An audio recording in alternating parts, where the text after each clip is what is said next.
January, the longest in NHS history.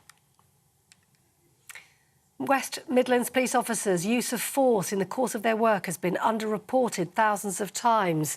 So say police inspectors who've estimated 46,000 incidents were under-recorded for the year ending March 2022.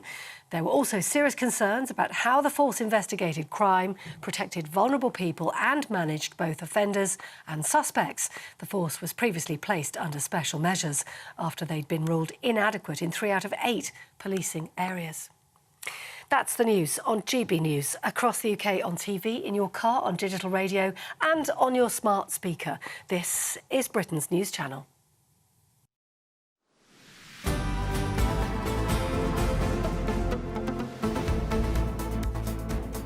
Yes, well, the Christmas getaway has very much begun, but drivers are hoping to make their journeys home. They're being told to wait until after 6 o'clock to travel.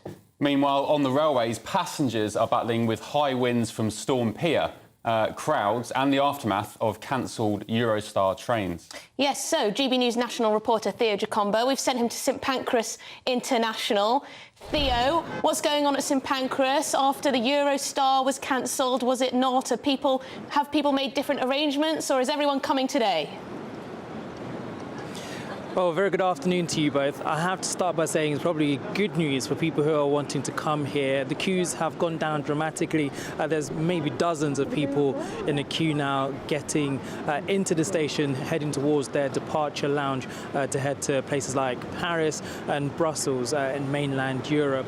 This morning, though, at around 6 o'clock, the queues were stretching all the way around St Pancras. Hundreds of people were here till around mid-morning, actually, and this is a result of yesterday where we saw that short industrial action which was taking place over in France, and of course it saw disruptions for the Eurotunnel and the Eurostar as well. But today, though, all of the trains are running as normal now. People are able to get on their trains freely as they wish to do so. In the last few moments, we have had an update from a Eurostar who say a full Eurostar timetable out of London, Paris, Brussels is running today with 8 extra services added, over 10,000 extra seats available for the next 3 days. And Eurostar's full focus today and over the weekend is getting people home and on holiday for Christmas. It's not ideal having to wait around, especially if you have young children. Many of them have finished school and are looking forward to getting away,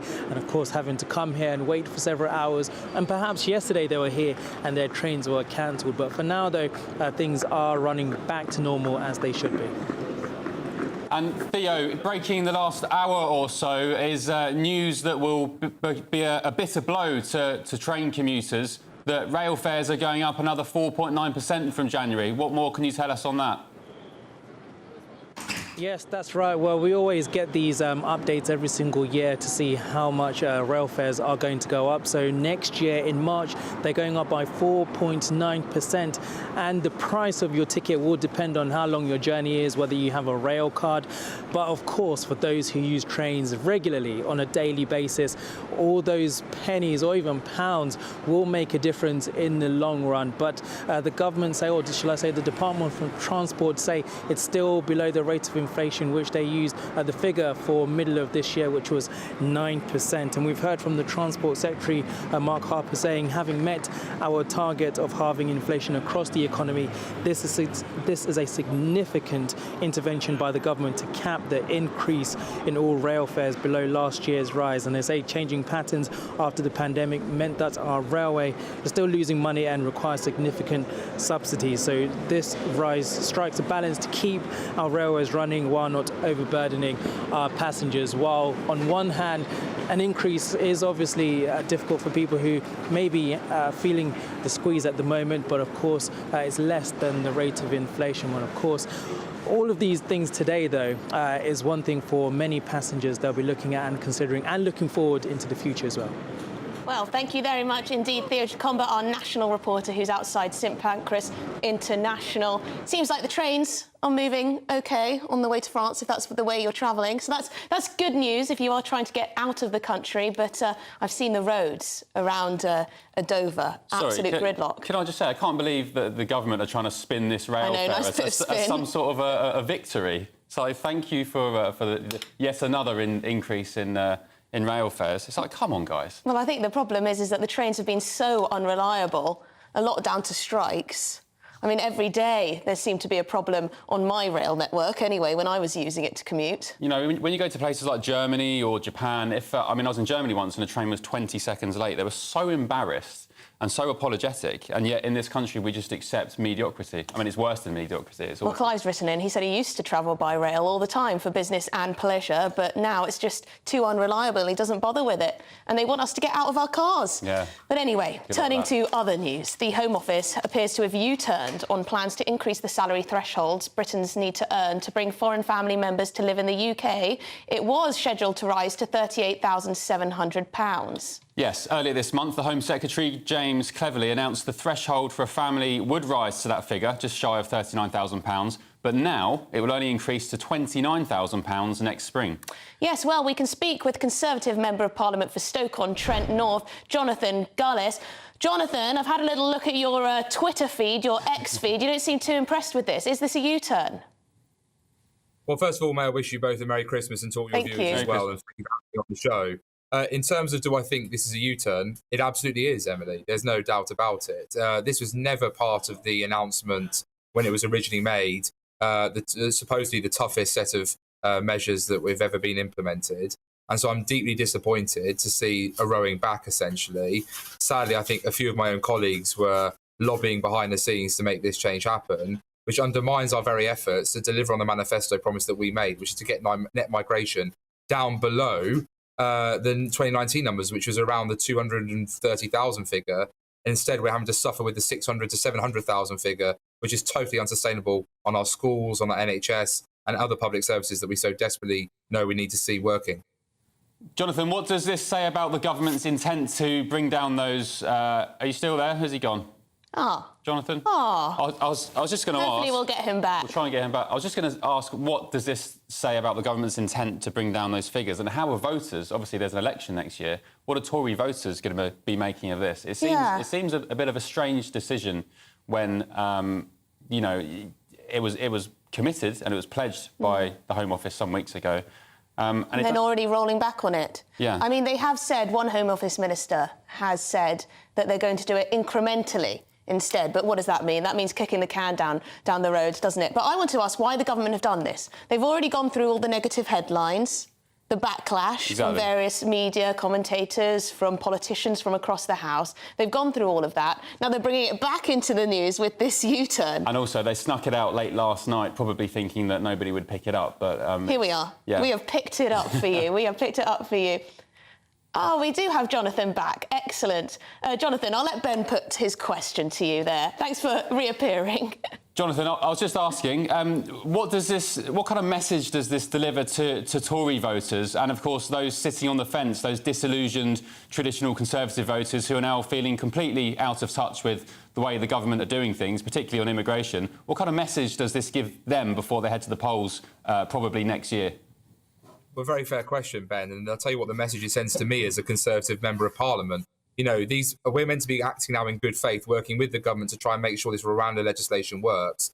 The Home Secretary, the Prime Minister both said they're willing to listen to amendments. But yet, when they do listen and when they then do act, they seemingly then row back and use, as you rightly pointed out, the holiday period to sneak this out, which is totally inappropriate and also goes against, to say, the very announcements that they themselves made from the dispatch box in the briefings they gave to you and to me in the media. So I think for those voters, they'll just be deeply disappointed that they've heard the rhetoric, they're not seeing the follow through with the delivery. And I'm becoming increasingly frustrated because ultimately all I want us to do is to demonstrate that when we voted to take back control of our borders, that we as a party, the party in government, were deadly serious about making sure that people felt like they had that very thing in control. And it seems to be, with net migration around 600,000, 700,000, that those borders are no longer in control, and that what we've done is swap free movement from mass migration from elsewhere in the world, which was not what the 2016 referendum was about, and what was not what us bringing an Australian points-based immigration system was about either. Jonathan, so why do you think the government have done this? Is it the Treasury, pressure from the Treasury? Is it because there have been many stories of people saying they wouldn't be able to bring the love of their lives over here because they don't make that amount of money? Is it about listening to people who are angry about this policy, or is it about the Treasury putting pressure on? Well, look, we know the Treasury has some weird orthodoxy that seems to believe that migration actually adds to GDP when actually the data itself argues against that, because, of course, the migrant who's coming over for work does not take into account in Treasury figures their dependents that will come over and their wider family members who would need access to our social and healthcare system, our school places, which all come at a cost to the British taxpayer. I think some of my own colleagues, very sadly, were clearly lobbying quite aggressively behind the scenes. They're certainly very jubilant in WhatsApp messages that I'm having to read in groups. And I think wrongly so. I think that, yes, whilst there will be the odd heartbreaking story, the government cannot run a country based on the odd emotional story. The government has to demonstrate what it's serious about, which is, if you want to choose to come to this country and choose to work here, there are rules that you have to abide by, just like if it was the other way around in other nation states. And actually what we want desperately is to see those businesses invest in our British people to make sure they're skilled up so they can fill the work jobs of the future, but also those employers themselves pay fairer wages, improve their terms and conditions, rather than getting the luxury 20% discount, essentially, undercutting British wages in order to bring in cheap foreign labour via the shortage occupation list, which, by the way, and I don't think this has been noticed by the media, and certainly not by enough of my colleagues, the government seems to have pushed this review into the shortage occupation list and the graduate route and further down the road by saying that we'll have a review by April 24, and the government will then do another complete and fuller review throughout the remainder of 2024. Jonathan, you're joking. So this big package of the toughest immigration changes ever is essentially being kicked further and further and further down the road. So it's not really going to happen. We've got an election coming very soon, which could see the Conservatives out of government. So Jonathan, I don't know what to say. May I be frank and just ask you, are there any Conservatives left in the Conservative Party? I'm very proud, Ben, to be a member of the New Conservatives. I believe you and me, we are the Conservative wing of the Conservative Party, and we'll continue to keep pushing the message as hard as we can. Well, thank you very much for your time, Jonathan, who is, of course, the Conservative Member of Parliament for Stoke-on-Trent North. Have a very lovely Christmas. Merry Christmas. Right, let's get some analysis from Catherine Forster, our political correspondent, who joins us now. Catherine, the government have said that they will, at some point, reach this figure just shy of £39,000. They will implement it, but they've not committed to when, leading some people to think that it will be never. Is that your assessment? Well, let's wait and see. They've managed to sort of get themselves into the worst of both worlds, haven't they? Because the original salary threshold for a family visa was £18,600. Now, when they announced this change to £38,700 at the beginning of December, that was a massive, massive increase. And of course, then we saw a huge backlash, people saying this is very unfair, this is cruel, I can't bring my partner or whoever.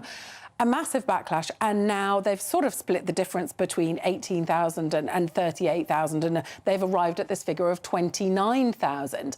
That's still a 50% increase on what it was previously. If they'd done that in the first place, they probably would have had a lot less bother. But they are saying it's 29,000 to begin with. They've then said they will put it up to 34.5.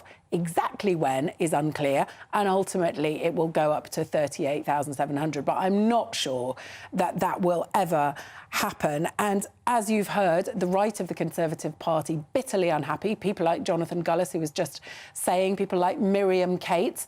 But on the other side of the Conservative Party, the sort of more moderate, more centrist, one nation Tories, if you like, people like former Immigration Minister Damien Green saying, well, this is very sensible. So they've upset people that think they're rowing back on what they said. They upset people in the first place who thought they'd gone too far. It's not the best look. And of course, Labour are turning around and just saying, well, the Home Office is clearly absolutely in chaos. And James Cleverly, who came in just a few weeks ago, saying only the other day that he was success-orientated, does seem like a little bit of a mess. I guess, Catherine, they could say, the government could say that they've listened to feedback on the policy, and they've spoken to people who will be negatively affected by this, and they've thought actually maybe it's too much to just lift that threshold so suddenly by so much. Well, yes, I mean, to double it effectively straight away, that's obviously a huge, huge increase, and it will affect many people. But one thing that they have clarified too is that it won't be rising for renewals. So if you've already here, you know, as a family, and your income is below 29,000, when you come to renew your visa, people are not going to be being kicked out the country. That is a real worry. So yes, they will say that they've listened, but it does paint a rather messy picture. And of course, the government under huge pressure to get net migration down, given it was nearly 750,000 last year. And this is a government that spent many years saying they'd get it down to tens of thousands. Even Boris Johnson, 2019, when he came in with that 80-seat majority, pledged to get it down to less than what it was then. And then it was only about 230,000. Yeah, what a mess. Catherine Forster, our political correspondent, thank you very much for your time. Yes, you're watching and listening to Good Afternoon Britain. Coming up on the show, we'll be crossing to Prague to get the very latest following the horrific shooting which took place yesterday. 14 people were tragically killed. Stay with us.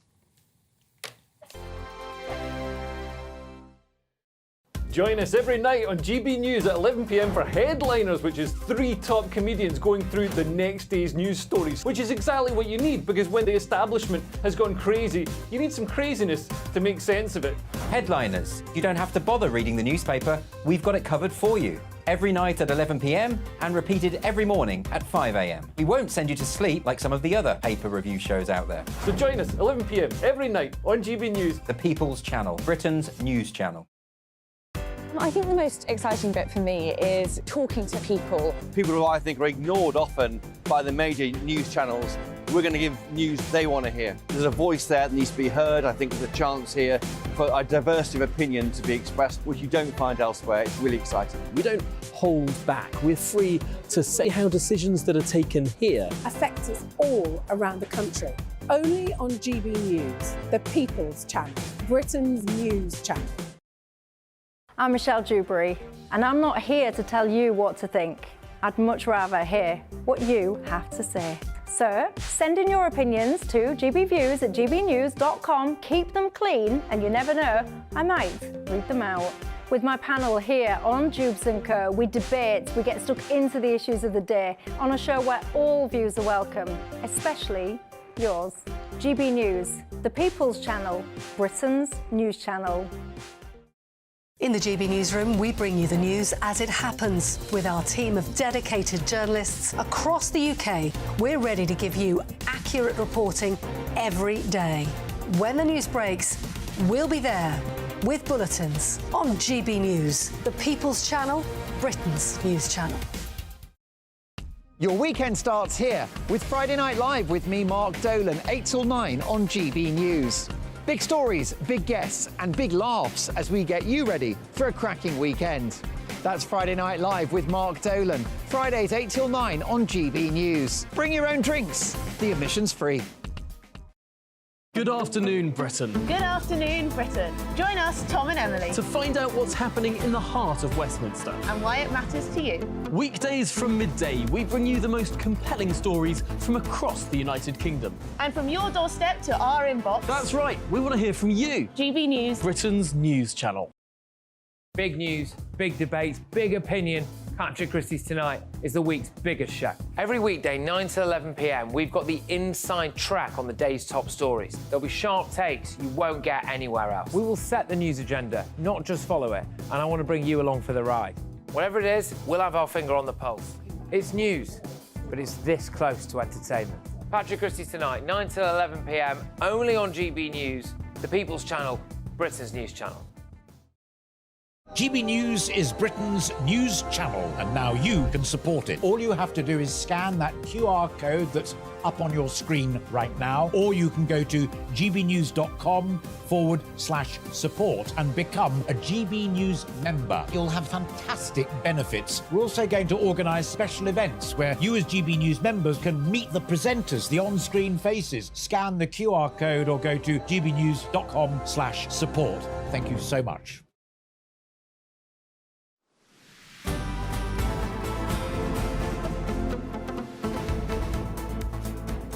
Welcome back. You're with Ben and Emily on Good Afternoon Britain on GB News. It's 12:26 p.m. Now, at least 14 people have been killed after a horrifying mass shooting at a Prague university yesterday. Yes, the police say the gunman was a student and was found dead at the scene. At a press conference today, the police said they were vigilant against copycat attacks. Joining us now is Thomas Smith, news editor of expats.cz, a Czech Republic publication. Thank you so much for joining us.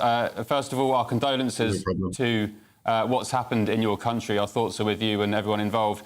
Can you just tell us what's happened, what the latest is today, any information on possibly the motive for what's happened there?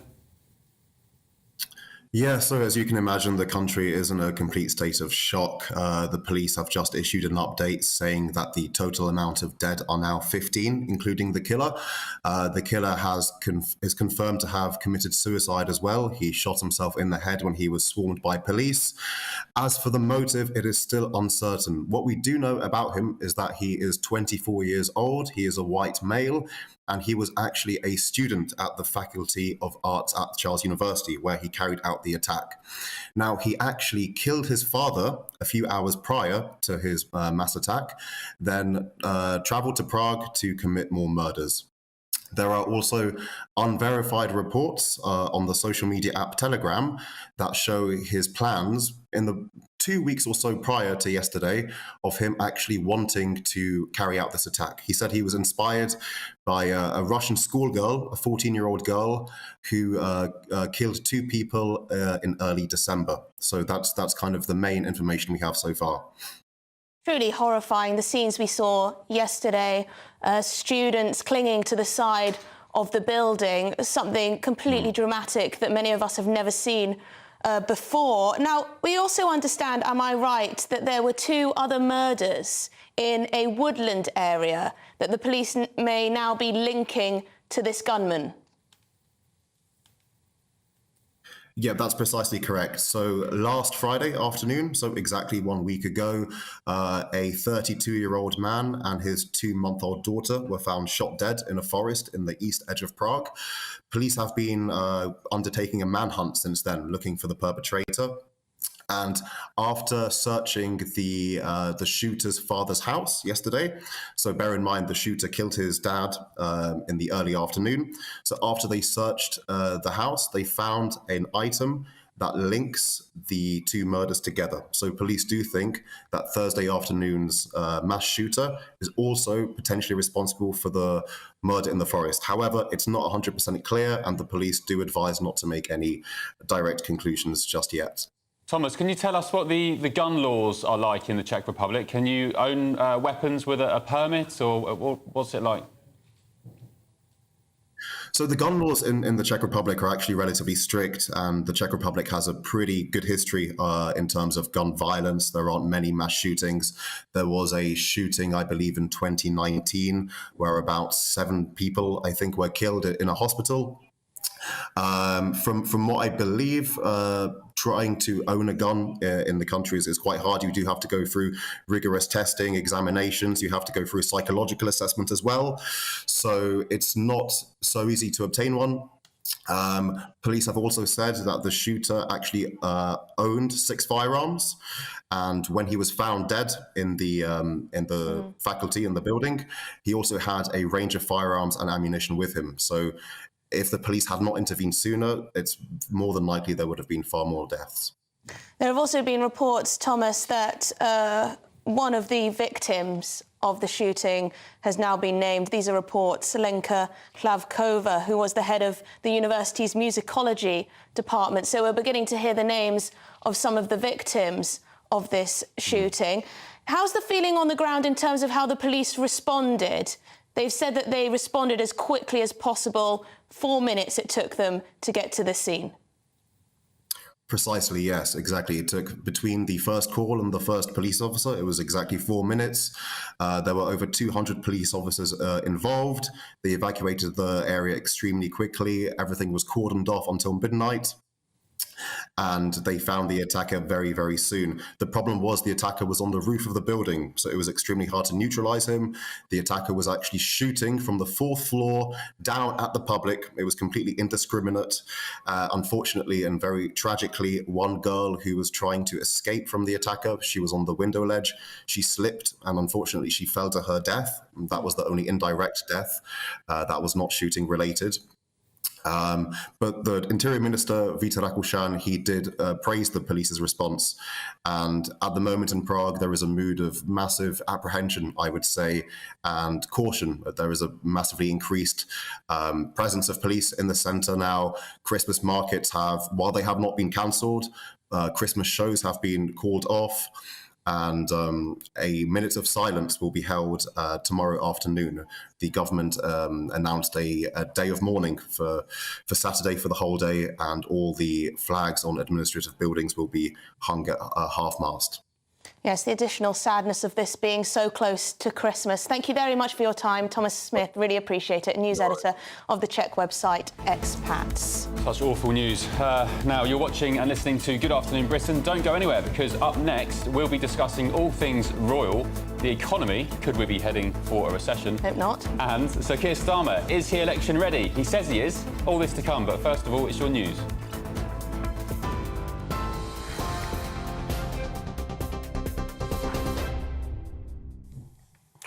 And the top stories this hour. Millions of train passengers are facing a hike in fares of nearly 5%. The Department of Transport has confirmed regulated rail fares in England will rise from the 3rd of March next year. The increase is based on inflation, but it's been capped at 4.9%. And that news comes as rail passengers face travel disruption as they try to get away for Christmas. Trains are running out of London, but there have been cancellation. Paddington will close for 4 days from Sunday. It means no mainline trains will go to Heathrow during that period, and the airport's set to be exceptionally busy, expecting more than 250,000 passengers over the coming days. Motorists are also being affected by delays. The Port of Dover says it's taking about 90 minutes to get cars through with pre-booked tickets. In other news today, a woman has appeared in court this morning charged with murdering her 4-year-old son in East London. Keziah Makaria is accused of stabbing her son Kobe, who was found with knife injuries at his home in Hackney on Wednesday. The 41-year-old is now due to appear at the Old Bailey next Thursday. And Czech police have released body cam footage of the search for a gunman who killed 13 people in Prague. They say the 24-year-old suspect first killed his father before opening fire at Charles University in the city. He then took his own life. Police, who are still trying to establish a motive, are working on the theory he also killed 2 people in a nearby forest. And the UK economy is at risk of falling into recession after revised figures showed it performed worse than expected in the 3rd quarter. Rather than flatlining, the economy contracted slightly by 0.1%. If the economy shrinks for a second consecutive quarter, it'll enter what's known as a technical recession. Those are the headlines. More background on all those stories by heading to our website, gbnews.com.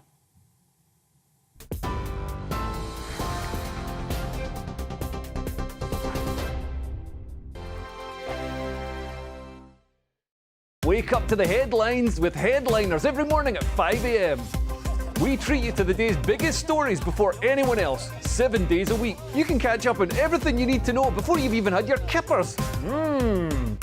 Headliners every morning at 5 a.m. only on GB News, the People's Channel, Britain's news channel.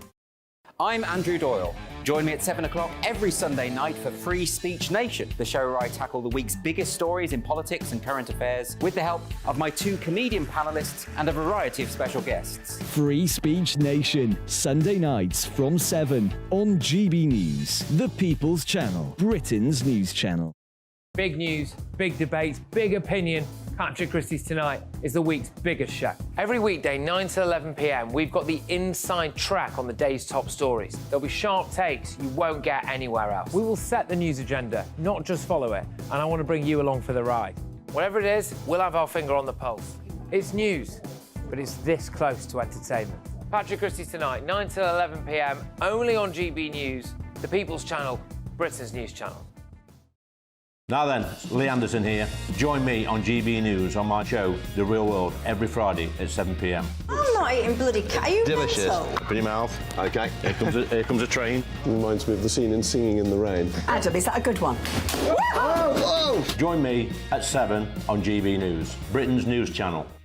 What you get for breakfast is something that, if we do our jobs right, you will wake up to news that you didn't know the night before. It's a conversation. It's not just me and Eamon. We want to get to know you, and we want you to get to know us. From 6, it's Breakfast with Eamon and Isabel. Monday to Thursdays on GB News, Britain's news channel. Have a great Saturday night with me, Leo Curse, on this Saturday Night Showdown. It's a crazy world out there, so come and make fun of it with me, my panel of comedians, and a couple of people who actually know what they're talking about. This Saturday Night Showdown is your front row ticket to the clown show every Saturday, only on GB News, the People's Channel, Britain's news channel. Good afternoon, Britain. Good afternoon, Britain. Join us, Tom and Emily, To find out what's happening in the heart of Westminster. and why it matters to you. Weekdays from midday, we bring you the most compelling stories from across the United Kingdom. And from your doorstep to our inbox. That's right, we want to hear from you. GB News, Britain's news channel. GB News, unlike other broadcasters, isn't obsessed with the London-Westminster bubble. We think there's a nation beyond the M25, and that's why we talk about the issues that matter across the land. Join me on State of the Nation, 8 to 9 o'clock, Monday to Thursday, on GB News. Daisy's listening, and you should too. Every Sunday from 11. Join Michael Portillo. There will be topical discussion, looking at the week before and the week to come. So kick back and relax at 11 a.m. on Sundays on GB News with me, Michael Portillo. GB News, the People's Channel, Britain's news channel. When the news happens, it happens here. And really important breaking news. Breaking news this morning. On TV, radio and online, the news starts here on Britain's Newsroom. All the biggest stories and the answers that you need from across the UK and beyond. Join Britain's Newsroom from 9:30 on GB News. The People's Channel, Britain's news channel.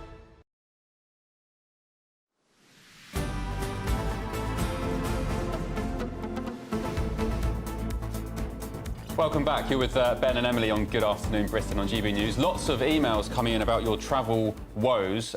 Plenty of you will make it back in time for Christmas, despite the chaos unravelling at our railway stations Yes, and and whatnot. lots of comments as well about how we could sort out the railways. Lots of different ideas, whether you want to privatise it more, nationalise the lot, just chuck out the management, ban strikes. Corbyn had pledged to renationalise the railways, hadn't he? I'm not sure what Starmer's position is. He's equivocated on it, surprisingly. Right, we'll keep your emails, pictures and videos coming in. We'd love to have more of them, and we'll read some more out later, no doubt. Now, though, the late Queen's thoughts in her final days are expected to be revealed as part of a BBC film called Charles III, The Coronation Year, which will air this Boxing Day. Yes, Princess Anne also shares the difficulty her late mother felt dying at Balmoral and her being convinced to step back from the decision-making process. Joining us now to discuss this is our royal correspondent, Cameron Walker. Cameron, the late Queen's thoughts are laid bare in this documentary. What were her thoughts in her final days?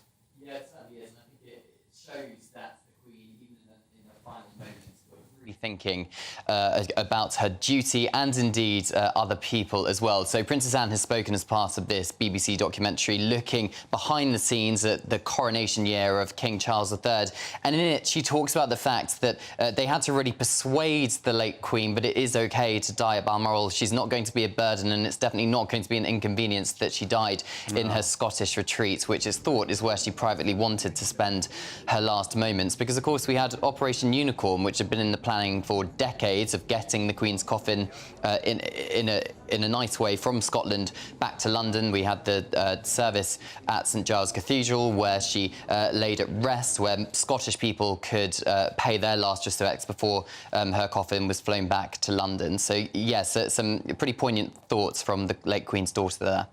Yes, so the royal family had to convince her that she wasn't going to be a burden and that she should think of herself. Bless her. Yeah, which just goes against, I think, the late Queen's kind of thoughts herself, because she was always putting people before herself and indeed thinking about duty and other people, and that's exactly what happened. But another quite funny moment in the documentary, it's rehearsals inside Westminster Abbey the day or two before the coronation, and Prince William is having to fasten this cape to King Charles, where King Charles jokes about the size of his hands, saying that he's got sausage fingers and he would never be able to do it up himself. Now, in the media over the last decade, I think there's been speculation as to exactly why King Charles's hands are perhaps quite so large. Buckingham Palace never give away any medical details about members of the royal family, but I think if King Charles is happy to joke about it, then clearly it's not too serious. He does have sausage fingers. Yeah. I know he's our monarch and we shouldn't comment on such things, but it is true. Is it a medical condition? Was he born with it? But good on Charles for being a good sport and addressing it and laughing it off, because at least, you know, he's owning it. Yeah, there you go. All the power to Shall him. we turn to the Sussexes? It's going to be their year of redemption, or so say the coming year. Yeah, according to a source speaking to the US magazine Us Weekly, they want it to be their year of redemption. Let's look back on their 2023. Their Spotify deal was cancelled prematurely. They were in a, quote, near catastrophic car chase, which New York Police Department officials, let's say, are questioning whether or how much of a high-speed car chase it was in the gridlock streets of New York City. And they had an £8.7 million drop in donations to their Archwell Foundation, and Family Guy and South Park both really took the mick out of the couple. That was the worst, Cameron, when South Park and Family Guy mocked them. You know you've hit rock bottom when that happens. Yeah, and then Hollywood Reporter a couple of weeks ago called them the biggest losers in Hollywood. So from a PR perspective, it's not been a great 2023. So it looks like 2024, they're trying to perhaps reinvent themselves. Another source has told the magazine that there's various speaking engagements and business and entertainment collaborations which are perhaps in the pipeline, that they're in high demand. And also a quote from a source saying that they're laser focused on their charity work. Now, the phrase laser focus is widely used. However, I think it's perhaps more interesting that the Prince and Princess of Wales have used that phrase for a number of years now, and it looks like a source close to Harry and Meghan is jumping on that bandwagon. Now, I'm not suggesting that the Duke and Duchess of Sussex are copying the Prince and Princess of Wales, who are, let's be frank, quite popular on both sides of the Atlantic, but it is a big coincidence. I'm not sure, Cameron, if Harry and Meghan are capable of being laser-focused. Some might argue that point. But very, very quickly, there's reports, apparently, that they're moving out of their massive Montecito mansion to be closer to Hollywood. Is it the fact they want to be closer to Hollywood, or are they a bit skint? Well, it could be either or. We're not entirely sure. Of course, they have a lot of commercial deals and filming in the pipeline, which would make it more convenient being closer to Hollywood. But they do have a very nice life in Montecito. But it's a long commute to the film studios of Hollywood, isn't it, from Montecito? So who knows? But of course, none of this is confirmed. We'll have to wait and see if the Sussex spokespeople do confirm that for us. Cameron, when I heard that that Harry and Meghan were looking for a year of redemption come 2024, I thought perhaps they were looking to redeem themselves. Perhaps they were thinking of making some apologies to the royal family for all their exposés and things, but no, it's just redeeming their PR. Yeah, it looks that way. I think it's incredibly unlikely that we'll get any kind of apology from Harry and Meghan to the royal family. I don't think they feel they need to apologise for anything. I think it's more about reinventing their PR, brand and image. So perhaps they were more popular on both sides of the Atlantic, and perhaps focusing a bit more on their charity work. Prince Harry, of course, very involved in his Invictus Games. Meghan wanting to do a lot of charity work with women and other people in the United States. So perhaps they'll focus more on that next year, turning the spotlight off of them and onto their causes, rather than complaining about being members or ex-members of the royal family. Well, there you go. I can hardly wait to see what they do come 2024. But this documentary will be very interesting indeed. I'll definitely be watching that. Thank you, Cameron Walker, our royal correspondent. An apology? Why would they need to apologise? What for? They behaved impeccably. This is the thing. I thought perhaps, you know, one day there might be a little bit of self-awareness. No, not just yet. But I would say they have had one win. At least from the perspective of Harry this year, partially winning that court case. He'll be very pleased about that. I'm sure that's the Christmas gift he wanted. Bit more money in the bank, 140 grand. Yeah. Well done, Harry. Nice to have before Christmas, but there you go. Now, the UK economy, moving on, the UK economy is teetering on the brink of recession. That's after a surprise third quarter decline. Yes, GDP fell by a revised 0.1% against the zero growth initially estimated. That's according to the Office of National Statistics.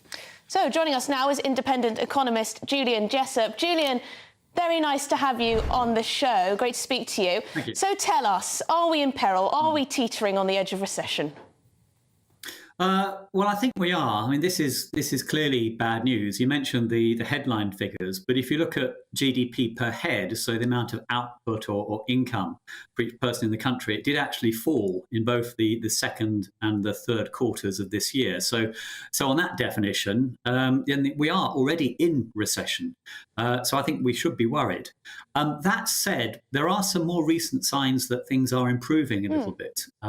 So we've had a number of business surveys for November and December, which were a little bit brighter. And we actually had some good news on other numbers today. So retail sales rebounded in November. We had a pretty upbeat report from the UK car industry about production in November as well. So I think we probably will avoid the more normal definition of recession by the skin of our teeth. And next year, with inflation falling and interest rates coming down, I think the prospects are a little bit brighter. But for now, at least, it does look pretty gloomy.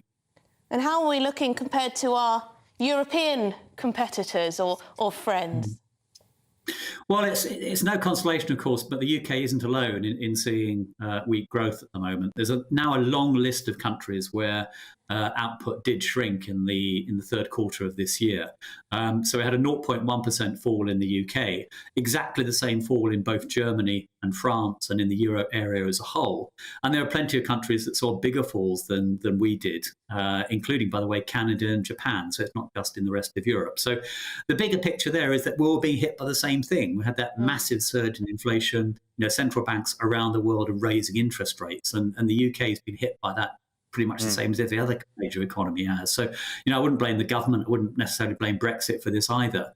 But hopefully this coming year will be different with inflation and interest rates falling back again. Julian, just talking about Germany, their housing market seems to be imploding. I think, a 10% drop over this year alone, the last 12 months. Are we expected to see anything similar at our end when it comes to housing? Yeah, well, actually, that's another example of the same problem worldwide. So housing and construction generally is very sensitive to what happens to interest rates and to confidence in the wider economy. So the construction sector across Europe has been very weak. It's even been weak in the US, despite the strength in the rest of the economy there. So it's a natural consequence of interest rates going up, that housing is weak. UK house prices haven't fallen quite as much as some people thought they would, including, to be frank, me. I thought we'd see a bigger crash. What we seem to have seen instead is sort of a slow puncture.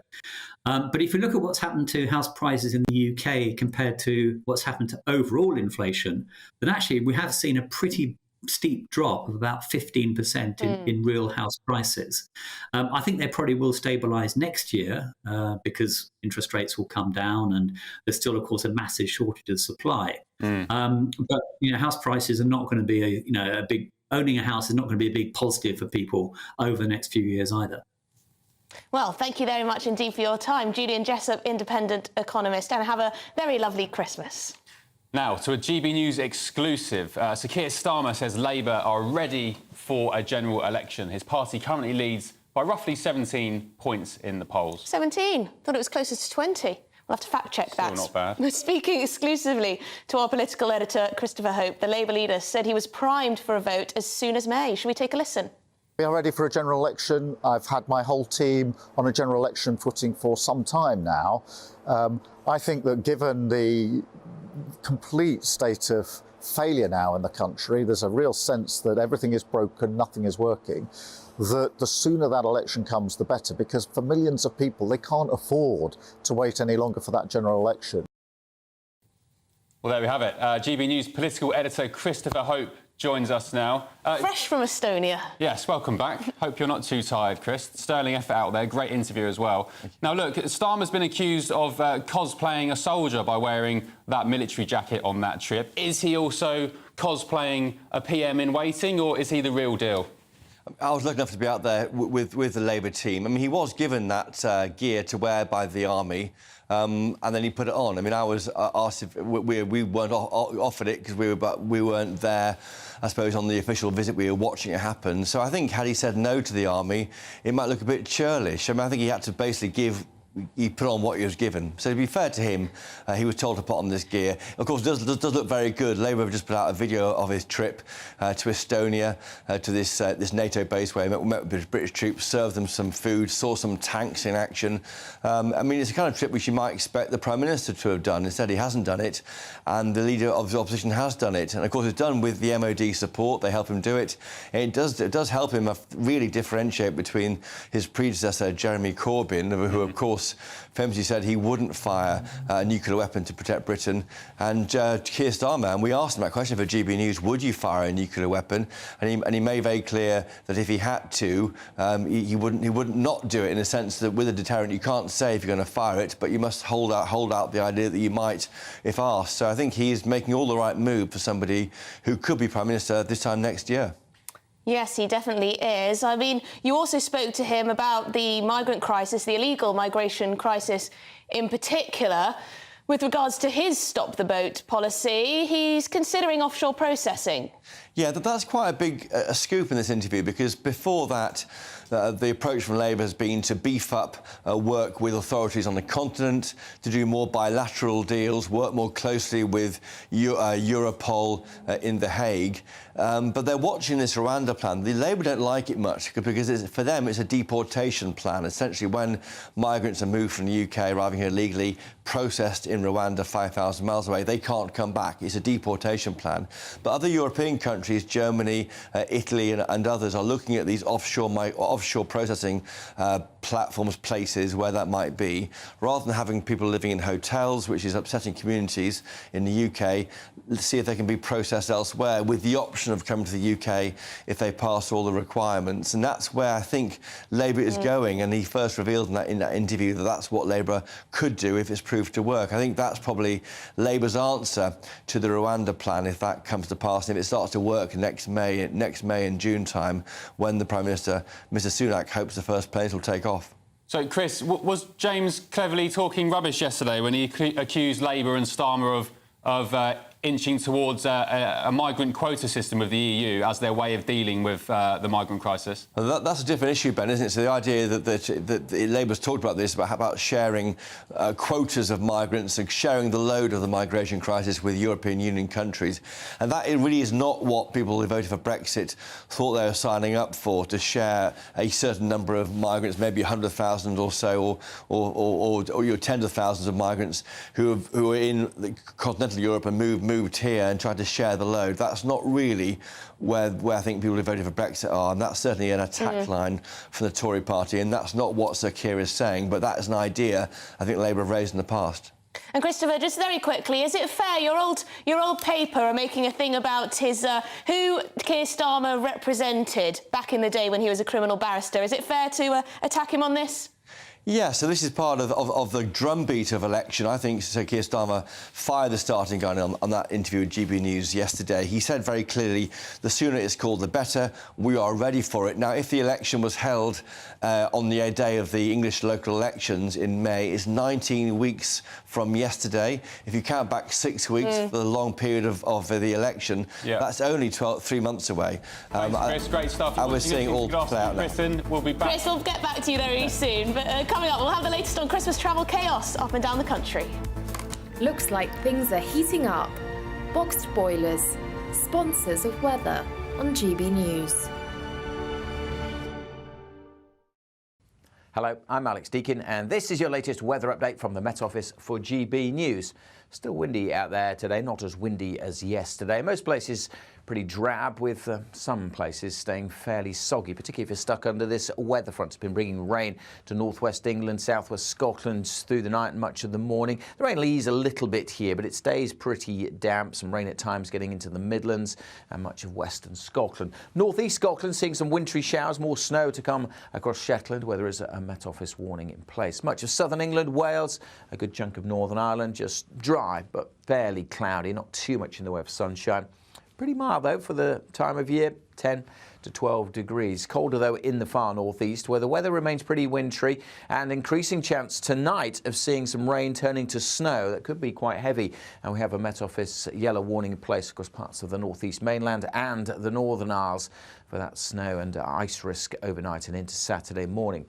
For many across England and Wales, it'll be a dry night, just fairly cloudy, and a very mild night. The rain really sets in across western Scotland through the night and lasts for most of Saturday. That could also cause some disruption, along with the snow further north and east. Patchy rain over southern Scotland, Northern Ireland, maybe parts of northern England too, but much of the south, again, just looking dry and cloudy. Quite windy at times, and for most of us, staying very mild. Bye for now. That warm feeling inside from Boxed Boilers, sponsors of weather on GB News.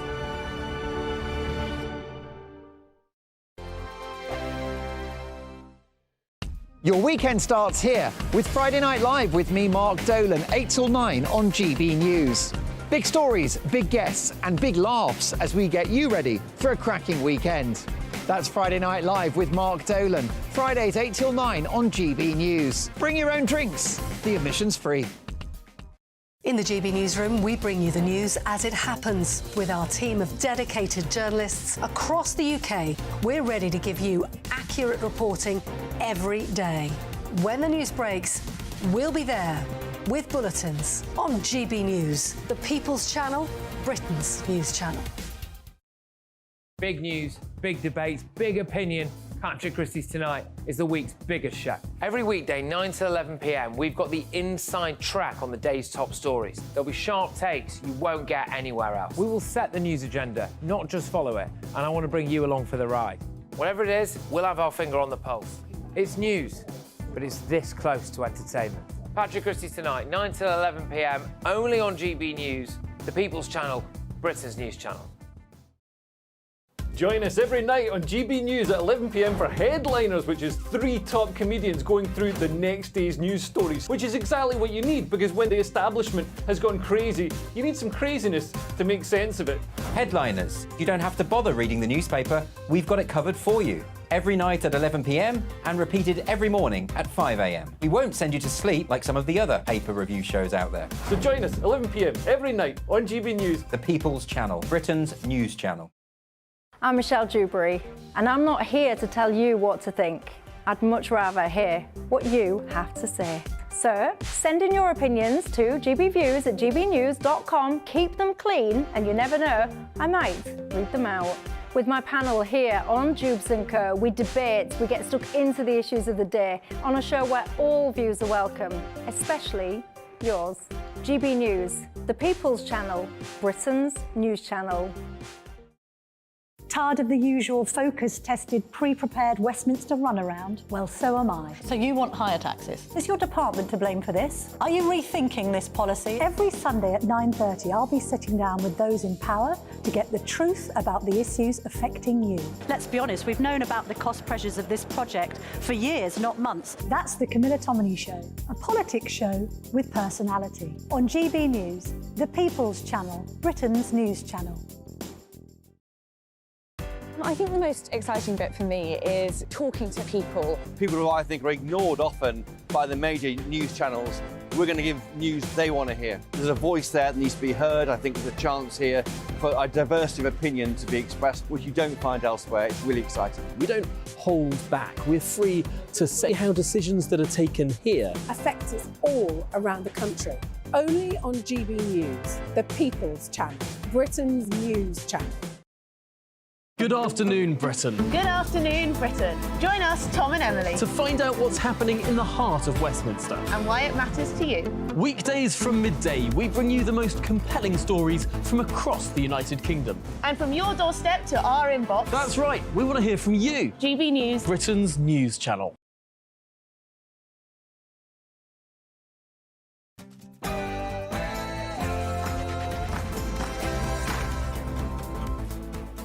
Good afternoon, Britain. It's 1 o'clock on Friday, 22nd of December. Driving home for Christmas, Storm Pier unleashes widespread disruption on trains, planes, ferries and roads as millions of us try to head home for the festive season. How are you coping? Let us know by sending your pictures, video, travel tales, whatever you like to gbviews@gbnews.com. Europa Super League U-turn. The Premier League's Big Six have all now distanced themselves from the possibility of joining any new European Super League. And the world mourns for Prague. 14 dead and dozens injured as police release body cam footage of an atrocity that stunned a nation. We'll get the latest on the country's worst ever mass shooting.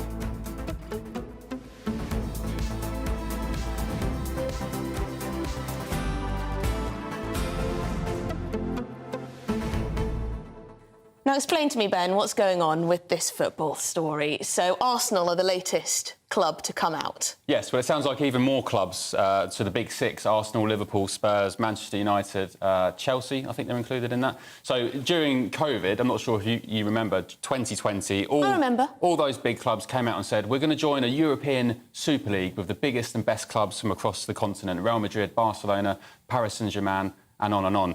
Actually, off the back of that, we saw bigger and fiercer protests about the fact those clubs wanted to break away than we did about anything to do with COVID, vaccine mandates or lockdowns or anything else. So the emotions were running extremely high. What we had yesterday, very quickly, was a court ruling saying that the league can go ahead. All this obstruction to it wasn't on. The league could go ahead. But now today we've had Arsenal and so on saying, we're not interested anyway. No, thank you. I thought they'd given up on the idea.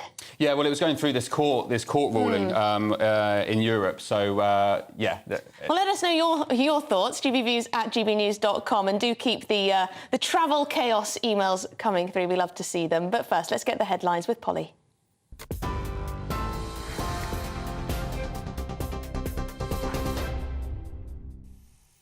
Good afternoon. The top story from the GB newsroom. Millions of train passengers are facing a hike in fares of nearly 5%.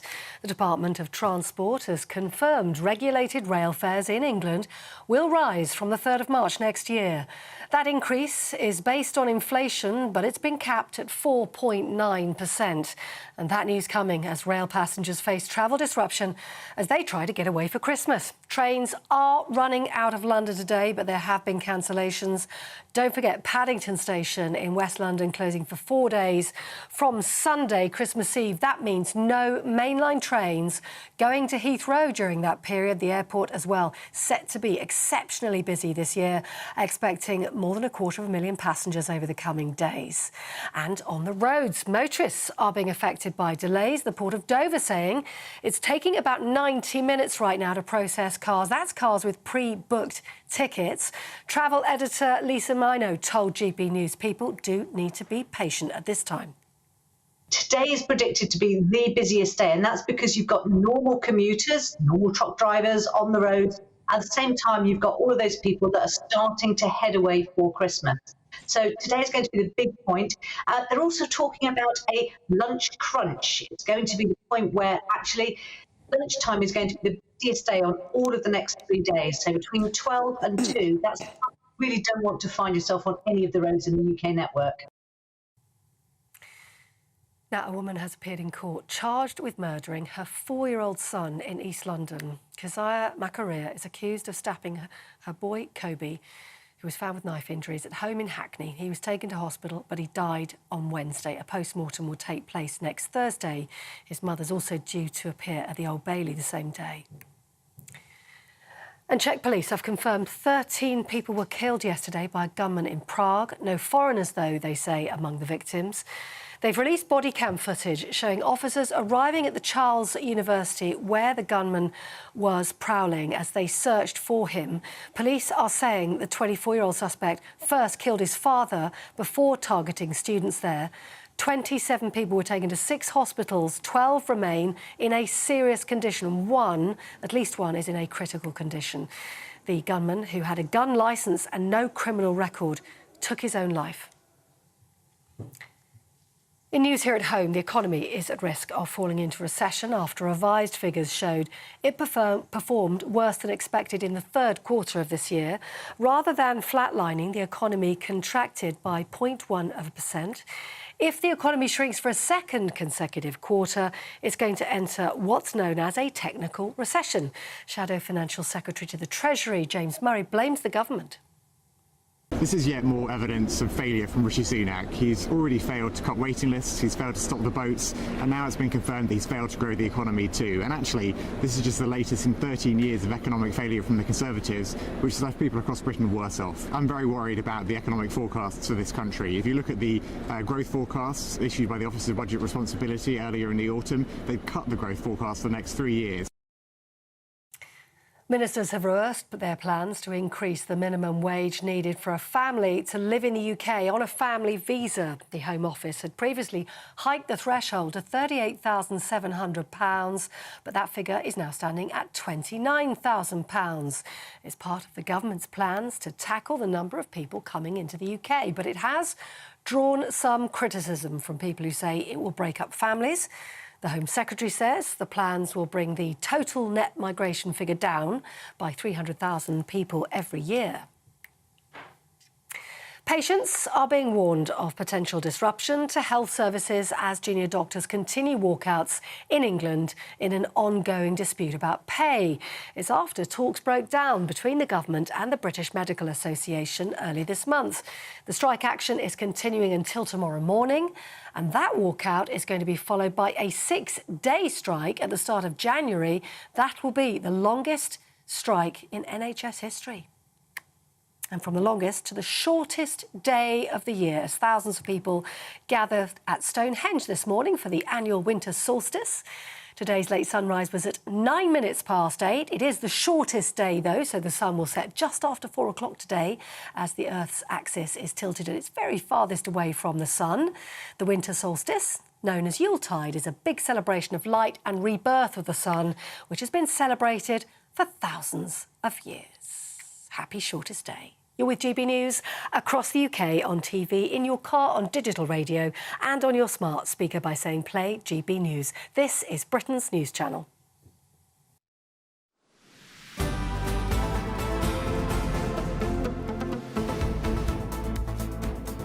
Right, well, the Christmas getaway has very much begun. Drivers are hoping to make their journeys home, but they're being told to wait until after 6 to travel. Meanwhile, on the railways, passengers are battling high winds from Storm Pia, crowds and the aftermath of cancelled Eurostar trains. It all comes as rail fares are set to increase by up to almost 5% from March next year. I think it's the crowds that are the worst. Yeah, nightmare. GB News national reporter Theo Giacomba is in St Pancras International for us. Theo, lots of chaos yesterday at St Pancras, I'm sure, with the strike over in France. How's it looking today? Yes, well, at the moment, things are looking better than they were yesterday afternoon into the evening, as hundreds of passengers were here attempting to get those trains to places like Paris and Brussels. But this afternoon, though, things are running smoother than they were, I'll say, around 6 hours ago, when many people who were here yesterday were looking to get those trains that they missed or that were cancelled yesterday afternoon and into the evening. I don't know whether we can just show you just over my left shoulder. We've got well, in fact, there's a car here. There's a taxi. We'll show you in a second. Well, a taxi. We can just show you over my left shoulder. There are some queues at the moment, and what's happening is that people are being told to come to the station around an hour before they're due to depart from St Pancras. So you do see long queues about an hour or so before they're supposed to leave, and then it goes quiet again. But that's the scene here at St Pancras, and as you can imagine, it's people who are going to work and those who are wanting to travel today. Particularly schools are finished, work is finished, and they're looking to get away for their Christmas break. Yeah, well, good luck to them. So not so much travel chaos, but some disruption I suppose we can call that. Theo, what's going on with rail fares? This all comes at a time when, in the last hour or so, rail fares are due to go up by, what, 4.9% in March? Another blow to commuters. Yeah, you're absolutely right. So in the last half an hour or so, we've been speaking to commuters who have been using the station here today, and they're saying, well, double whammy for us, actually. It's not welcome. Particularly, some were saying, my train's always delayed. We always have engineering works or some other problem making me delayed. In fact, one passenger was telling me yesterday they were stuck on a train for some time. So it's frustrating for them, and they're saying, well, what can we do? Particularly one lady who's a comedian, and she has to come into London regularly and use the trains. But as you say, they're going up by 4.9%, and the government say this is less than inflation, which they were using a benchmark of 9% in July this year. And they're saying this is good in terms of going forward. And we just very quickly, we heard from the Transport Secretary, Mark Harper. He was saying, having met our target of halving inflation across the economy, this is a significant intervention by the government to cap the increase in rail fares below last year's rise. And he went on to say, we remain committed to supporting all the rail sector reform, outdated working practices to help put it into sustainable financial footing. As you've seen, people's habits have changed in the last 2 years since COVID. But of course, for commuters, they'll be looking at their wallets, how this will affect them come March next year. Yes, and with all the work from home, people just aren't getting those commuter passes, are they, anymore? Thank you very much, Theo Jacomba, who is at St Pancras International, for us. Shall we speak to the Independent travel correspondent, Simon Calder, who always knows exactly what's happening. He has the inside track. Now, you're at an airport, and we'll get to air travel, but I want to know what's happening on the roads. There are going to be more trips on the roads than last year, previous years, and is it looking like gridlock? It's looking pretty horrible. I'm actually at London King's Cross station. I've come here because obviously we had big problems here yesterday. I've been down at Heathrow though, so all the transport terminals, I'll go and have a good look around. So I'm sorry if I've confused things there. Anyway, yes, on the roads, it is going to be a really, really tough afternoon. If you didn't get in and sort of sort out your drive to your family or your loved ones, wherever you're going for Christmas, by about 10 o'clock in the morning, please put it off till tea time, because you are going to get all the usual commuter traffic, plus all the trucks, of course, with last-minute deliveries, plus over 3 million people who are making their Christmas getaway journeys. And it's going to be an unholy muddle, really big problems on the M25, particularly west of London, the M1 going northbound, particularly through Buckinghamshire and Northamptonshire, and then coming south on the M6 through the kind of North Midlands, Staffordshire. There are going to be long queues, and those are being predicted with waits of up to 40 minutes. But of course, as you will know, traffic jams can pop up anytime, anywhere, and so therefore just be prepared for delays and disruption, and that obviously applies also on the trains. Yeah, all it takes is an accident or two on a motorway, and then that 40 minutes turns into 4 hours if you're lucky. Simon, Network Rail, in their wisdom, have decided to close Paddington Station, which is, I think, the UK's second busiest station, for engineering works on Christmas Eve, of all days. Is that a wise thing to do, or are they taking the mick a bit? Well, this is all to do with work for HS2. You'll be delighted to learn this high-speed line from somewhere in London, we're not quite sure where, to Birmingham. So that's going to be happening for a number of years, I'm afraid. Yeah, closing it from the 24th to the 27th inclusive. But actually here at London King's Cross, this is going to be cancelled. This is going to be closed on Christmas Eve as well. Nice. And so that's why it's hyper busy today, and especially tomorrow. Both King's Cross and London Paddington, key intercity hubs, are going to be absolutely full, because people have to complete their journeys by midnight tomorrow if they're using this line. And it's, yeah, a lot of pressure on stuff. And I'm afraid after Storm Pier, after the strike by Eurotunnel workers, we're now back to just staff shortage. The operators here, Thameslink, Great Northern, LNER all made cancellations this afternoon, saying they're short of train crews. So it's the business as usual. Yeah. But of course, the rail fare increase you've been talking about at a time when we're having such a lousy rail service overall is, I think, probably for a lot of people like me who depend on trains, a bit of a kick in the teeth. Now, Simon, you've been a travel correspondent for many years, I believe. What's the worst disruption you've ever experienced? Tell us. Oh, really, really good question. Well, in terms of reporting, and you're quite right, I've been covering Christmas travel disruption since shortly after the Nativity, I think. This is not nearly so bad this Christmas as 5 years ago. Yes, before GB News was invented, when I was covering the Gatwick drone. You might recall that 1,000 flights were cancelled there.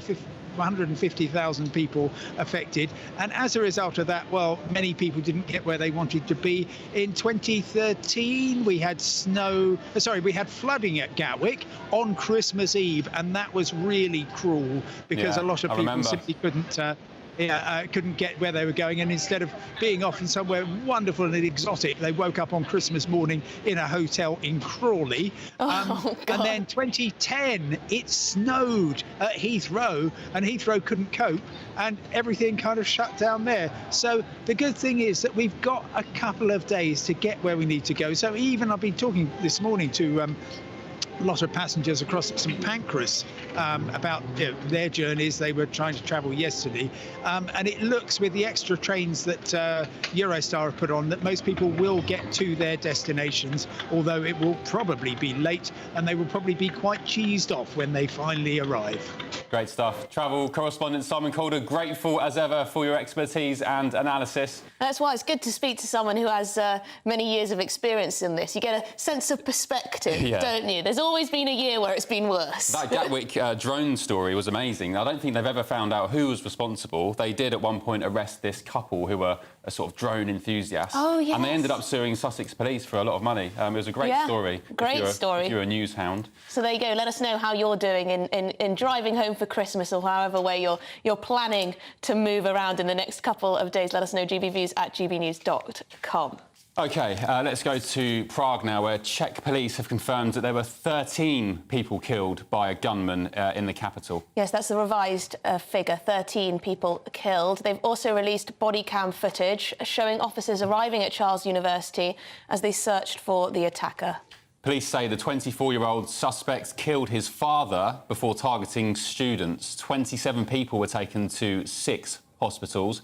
12 remain in a serious condition, and at least 1 is still critical. So joining us now in the studio is our reporter, Charlie Peters. Charlie, we heard from the police not too long ago. They gave a bit of a press conference. What have we learnt? They gave a summary of the operational situation as it stands now, which is that all people who were taken injured are now in a stable condition. Everyone who required surgery has had it. They also confirmed that they have identified all of the victims and have begun to name some of the nationalities involved in those injured.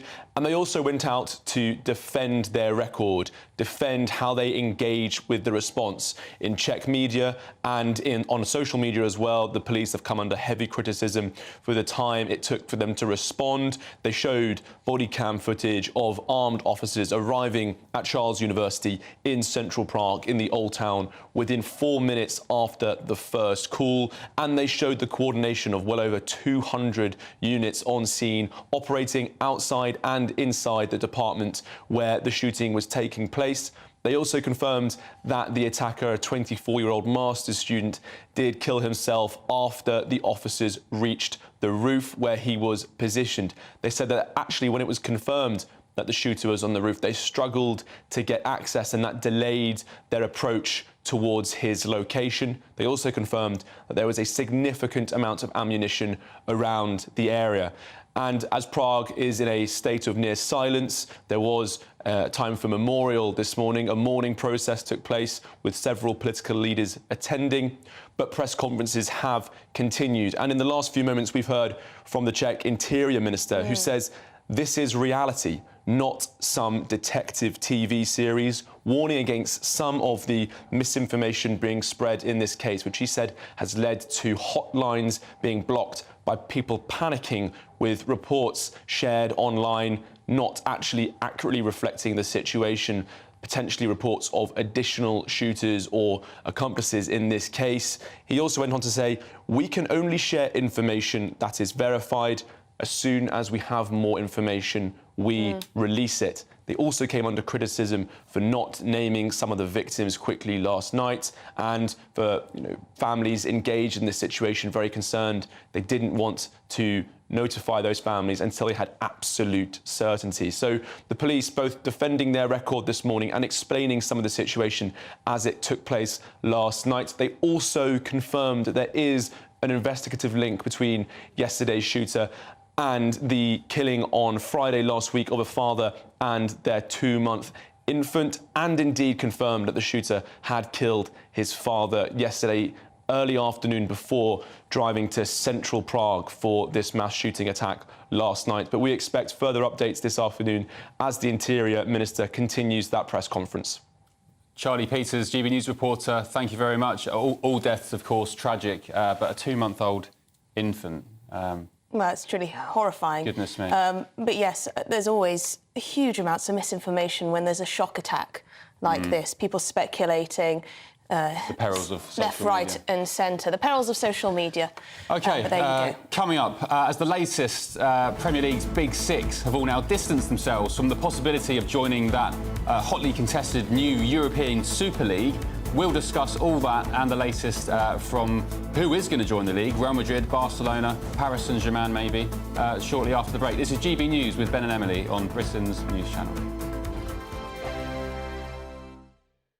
GB News is Britain's news channel, and now you can support it. All you have to do is scan that QR code that's up on your screen right now, or you can go to gbnews.com/support and become a GB News member. You'll have fantastic benefits. We're also going to organise special events where you as GB News members can meet the presenters, the on-screen faces. Scan the QR code or go to gbnews.com/support. Thank you so much. Big news, big debates, big opinion. Patrick Christie's Tonight is the week's biggest show. Every weekday, 9 to 11 p.m, we've got the inside track on the day's top stories. There'll be sharp takes you won't get anywhere else. We will set the news agenda, not just follow it, and I want to bring you along for the ride. Whatever it is, we'll have our finger on the pulse. It's news, but it's this close to entertainment. Patrick Christie's Tonight, 9 to 11 p.m, only on GB News, the People's Channel, Britain's News Channel. Now then, Lee Anderson here. Join me on GB News on my show, The Real World, every Friday at 7 p.m. I'm not eating bloody cat. Are you delicious? mental? Open your mouth. OK, here comes a train. Reminds me of the scene in Singing in the Rain. Adam, is that a good one? Whoa! Join me at 7 on GB News, Britain's news channel. I'm Andrew Doyle. Join me at 7 o'clock every Sunday night for Free Speech Nation, the show where I tackle the week's biggest stories in politics and current affairs with the help of my 2 comedian panellists and a variety of special guests. Free Speech Nation, Sunday nights from 7 on GB News, the People's Channel, Britain's news channel. What you get for breakfast is something that, if we do our jobs right, you will wake up to news that you didn't know the night before. It's a conversation. It's not just me and Eamon. We want to get to know you, and we want you to get to know us. From 6, it's Breakfast with Eamon and Isabel. Monday to Thursdays on GB News, Britain's news channel. Wake up to the headlines with Headliners every morning at 5 a.m. We treat you to the day's biggest stories before anyone else, 7 days a week. You can catch up on everything you need to know before you've even had your kippers. Headliners every morning at 5 a.m, only on GB News, the People's Channel, Britain's news channel. Every Sunday from 11, join Michael Portillo. There will be topical discussion, looking at the week before and the week to come. So kick back and relax at 11 a.m. on Sundays on GB News with me, Michael Portillo. GB News, the People's Channel, Britain's news channel. I'm Michelle Dewberry, and I'm not here to tell you what to think.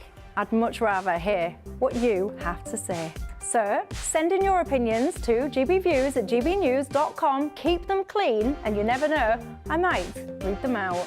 With my panel here on Jubes & Co, we debate, we get stuck into the issues of the day on a show where all views are welcome, especially yours. GB News, the People's Channel, Britain's news channel. Have a great Saturday night with me, Leo Curse, on the Saturday Night Showdown. It's a crazy world out there, so come and make fun of it with me, my panel of comedians, and a couple of people who actually know what they're talking about. This Saturday Night Showdown is your front row ticket to the clown show every Saturday, only on GB News, the People's Channel, Britain's news channel.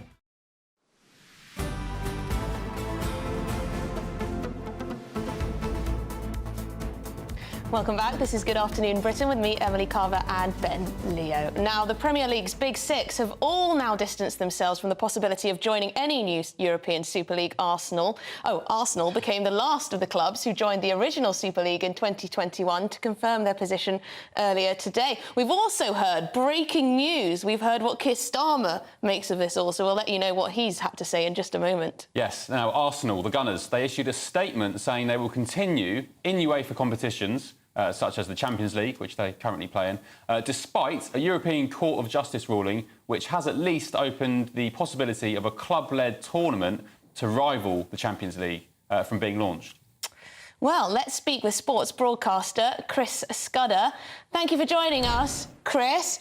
Can you give your reaction to this news? Yeah, not surprised it surfaced again. It's different this time. If you remember, the last time was almost 3 years ago now, when the initial 12 would-be breakaway clubs, including the Big Six, who have all, as you say, distanced themselves today from this sort of second coming. The difference then was that this would be a closed shop, and no surprise that everyone was totally aghast at the prospect of all these clubs disappearing into the sunset with all the money and leaving everyone behind. Now, the new thing is there would be access. It's bigger. There'd be 64 clubs involved, 3 divisions, and there would be a process of clubs getting into the big money breakaway. The reason it's resurfaced, is because the would-be new proprietors, if you like, A22 is the company involved, have been emboldened by what the European Court of Justice have said, in that UEFA and FIFA, who have set the rules forever in football, have been told that they are not allowed to tell clubs just what they can do. It's restraint of trade. So if the clubs want to, they can disappear into the sunset and join this new breakaway. However, it's happened very quickly. Last time it came quickly and disappeared very quickly because really the fans were just up in arms about it. The same things happened, really. And, no surprise that Arsenal, Spurs, Chelsea, Man United, City and Liverpool have all come out and said, look, we're happy with the way things are going. But I do think maybe that's because of the reaction last time. The fans... It was vicious, wasn't it? The vitriol they got, those Big Six clubs, for even considering leaving the Premier League and leaving all the smaller clubs, for example, at the time, I think Burnley were in the league, Middlesbrough and so on. As you said, the consequence would have been, if all those clubs leave, the Premier League then becomes a less desirable place to watch football and to play football. The money leaves and all those clubs experience financial difficulty. Is it not the case now, though, Chris, that with this new league proposed by A22, that clubs can compete in that and also stay in the Premier League, or have I got that wrong? It would be parallel, yes. So it would be a midweek competition. So, I mean, on the face of it, if it would open the door to more clubs. I mean, I think that what the status quo, that the Premier League clubs, the Big Six, and the big European clubs, apart from Real Madrid and Barcelona, who are all for this, probably because they play in a rubbish league, in terms of they dominate all the time and they want a bigger slice of the pie. I think that the clubs now can say to UEFA and FIFA, look, we've got a would-be rival, so let's start doing things a bit more our way. I mean, you'll probably know, I mean, the Champions League next season is being expanded. It's currently 32 clubs. It's going to be 36 next year, not the 64 that this breakaway would be. And they're making it a little bit more user-friendly, perhaps, not so predictable with group stages.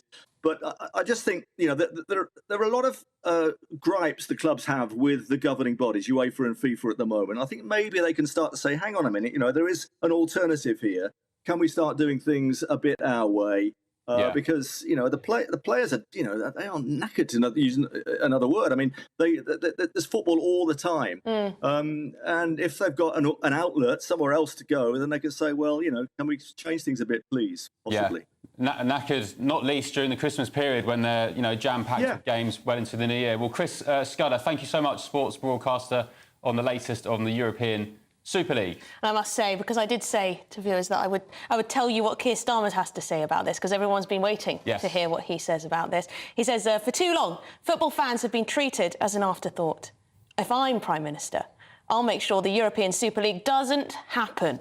It's time to start putting fans first. So there you go. Yeah, well, that's very good, Sir Keir, but Rishi Sunak's already introduced a bill in the King's Speech doing exactly that, so a bit late with that one.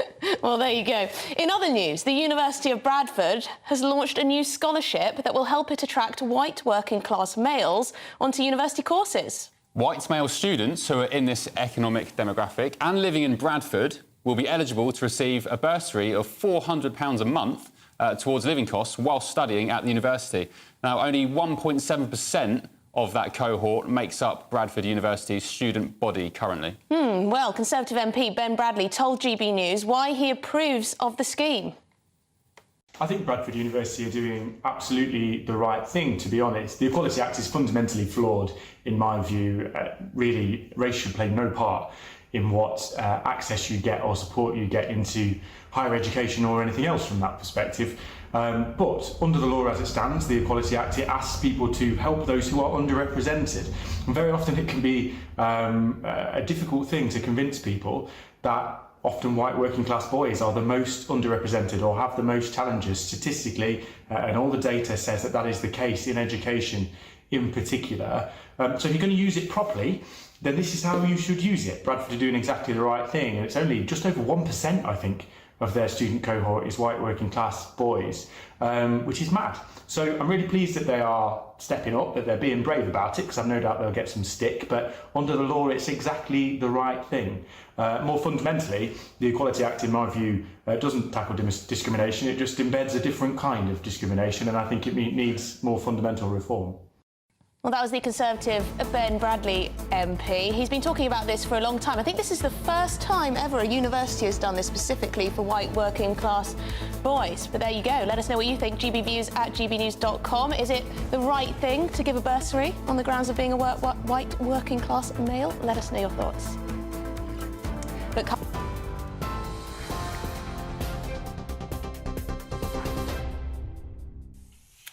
Emily, thank you. Let's start this bulletin with some breaking news. We're receiving the information that Greater Manchester Police says it has launched a criminal investigation into the alleged abduction of Alex Batty. You may remember he's the teenager who went missing 6 years ago. He was 11 years old then, he's 17 now.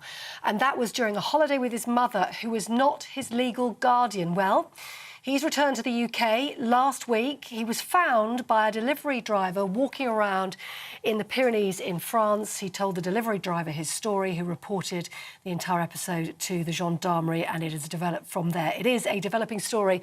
More on that as we get it.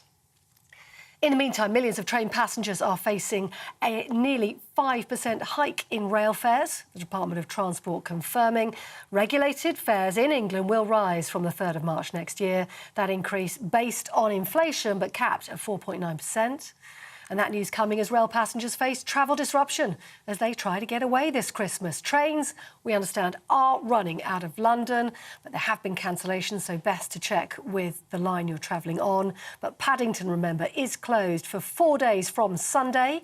That means no mainline trains going to Heathrow during that period, and that airport set to be exceptionally busy this Christmas season, expecting upwards of 250,000 passengers to pass through. And on the roads, motorists are being affected by delays. The Port of Dover saying it's taking around 90 minutes to process cars, and those are the ones with pre-booked tickets. Once again, check with your provider on that one. In other news today, a woman has appeared in court charged with murdering her 4-year-old son in East London.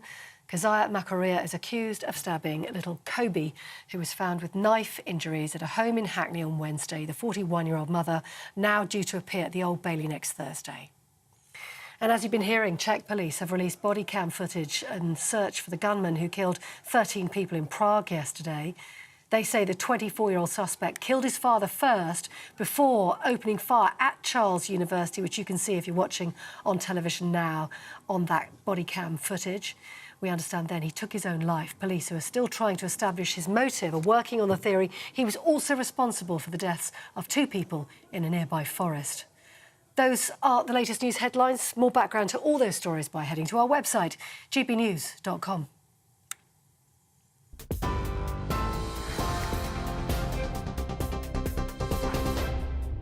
For a valuable legacy your family can own, gold coins will always shine bright. Rosalind Gold proudly sponsors the GB News Financial Report.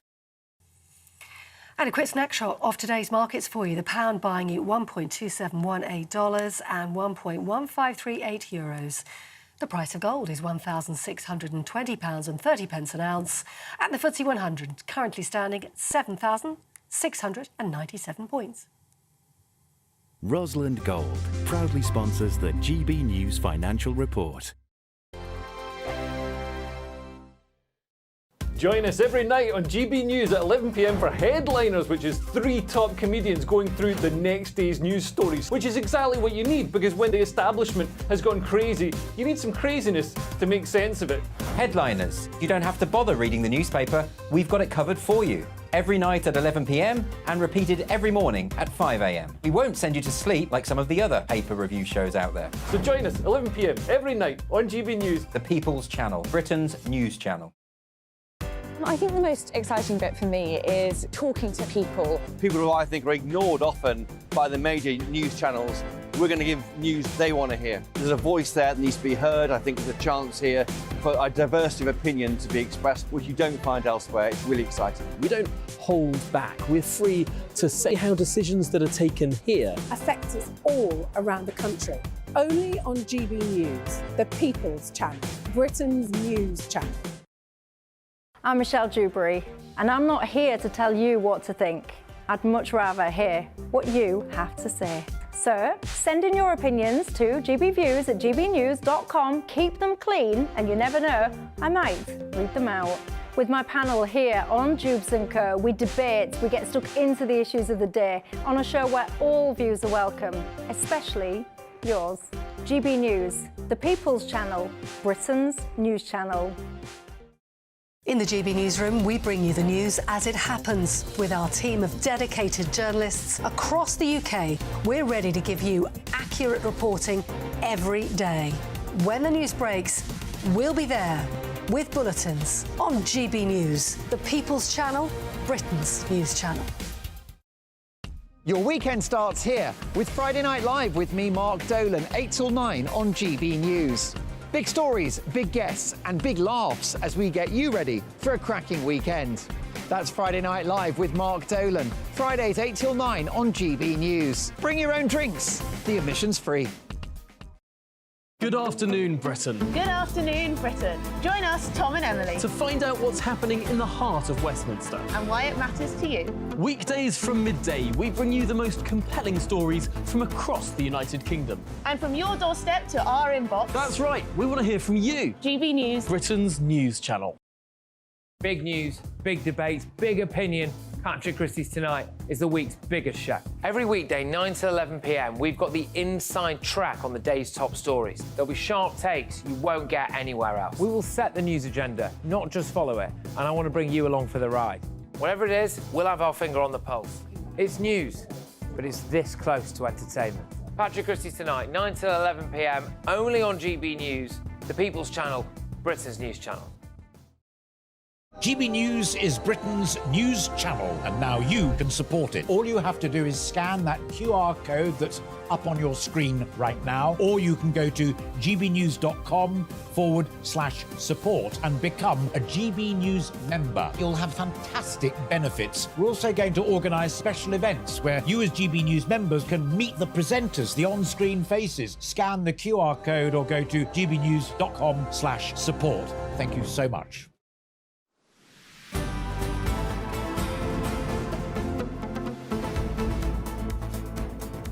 Welcome back. It's 1:38 in the afternoon. Now, before the break, we were discussing Bradford University's decision to have a scholarship available just for white working-class boys because they have so few of them, essentially, at the university. So is this a good idea? Joining us now to discuss this and lots more stories is the former Labour MP and Minister Ivor Kaplan and international security and border control expert Henry Bolton, OBE. So, Henry, we have had a year of anti-white rhetoric, it appears. We had the CEO of Aviva saying that she'd have to personally sign off any white male recruits. You had the RAF who apologised for discriminating positively against white pilots.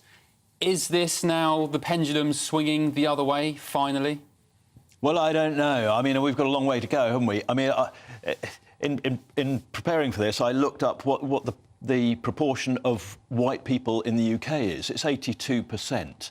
And apparently, the average in higher education for white males is 4.2. Now, you know, that's a massive discrepancy, surely, isn't it? And I think what we've seen over a long time, and I wrote a book about 4 years ago. Sorry, is that white working class males? No, in total. But then how do you sort of differentiate between working class and middle class these days? I mean, this isn't the sort of urban poor working in the in whatever factories. And, so it's a movable thing, isn't it? Where are the goalposts? Where's the definition of working class today? I think that really the working class is very, very small. But when you've got 4.6% of the higher education population is white male in this country, on average, across the universities. And when the population of the UK is 82% white, there's clearly some issues there. And I think 5 years ago, I wrote a book, and in there I highlighted the issue of West Midlands Fire and Rescue Service, in which white heterosexual men had to score 6 percentage points more on the numeracy tests to get into the Fire and Rescue Service than any other demographic. And I think what we've seen, and you mentioned the RAF and so on, what we've seen is I wouldn't call it an appeasement, but an overly strong response to concerns about prejudice against ethnic communities, minority communities, and now we've gone far too far. I don't think the pendulum has yet swung back. I would like to see us work on a meritocracy where people in work and so on are selected simply on the merits of them being able to do that job. And I was saying earlier, I really don't care who rescues me from a car crash or a burning house fire. But I do expect the fire and rescue to select the best person for the job, regardless of their background. I was just going to say about this. Sorry. We often talk about, on this channel, about positive discrimination and how we should live in a meritocracy. Is this also positive discrimination? Is this problematic? I was about to say, should we really be just talking about Bradford? Because there are lots of great universities across the UK, generally, and they all do different things.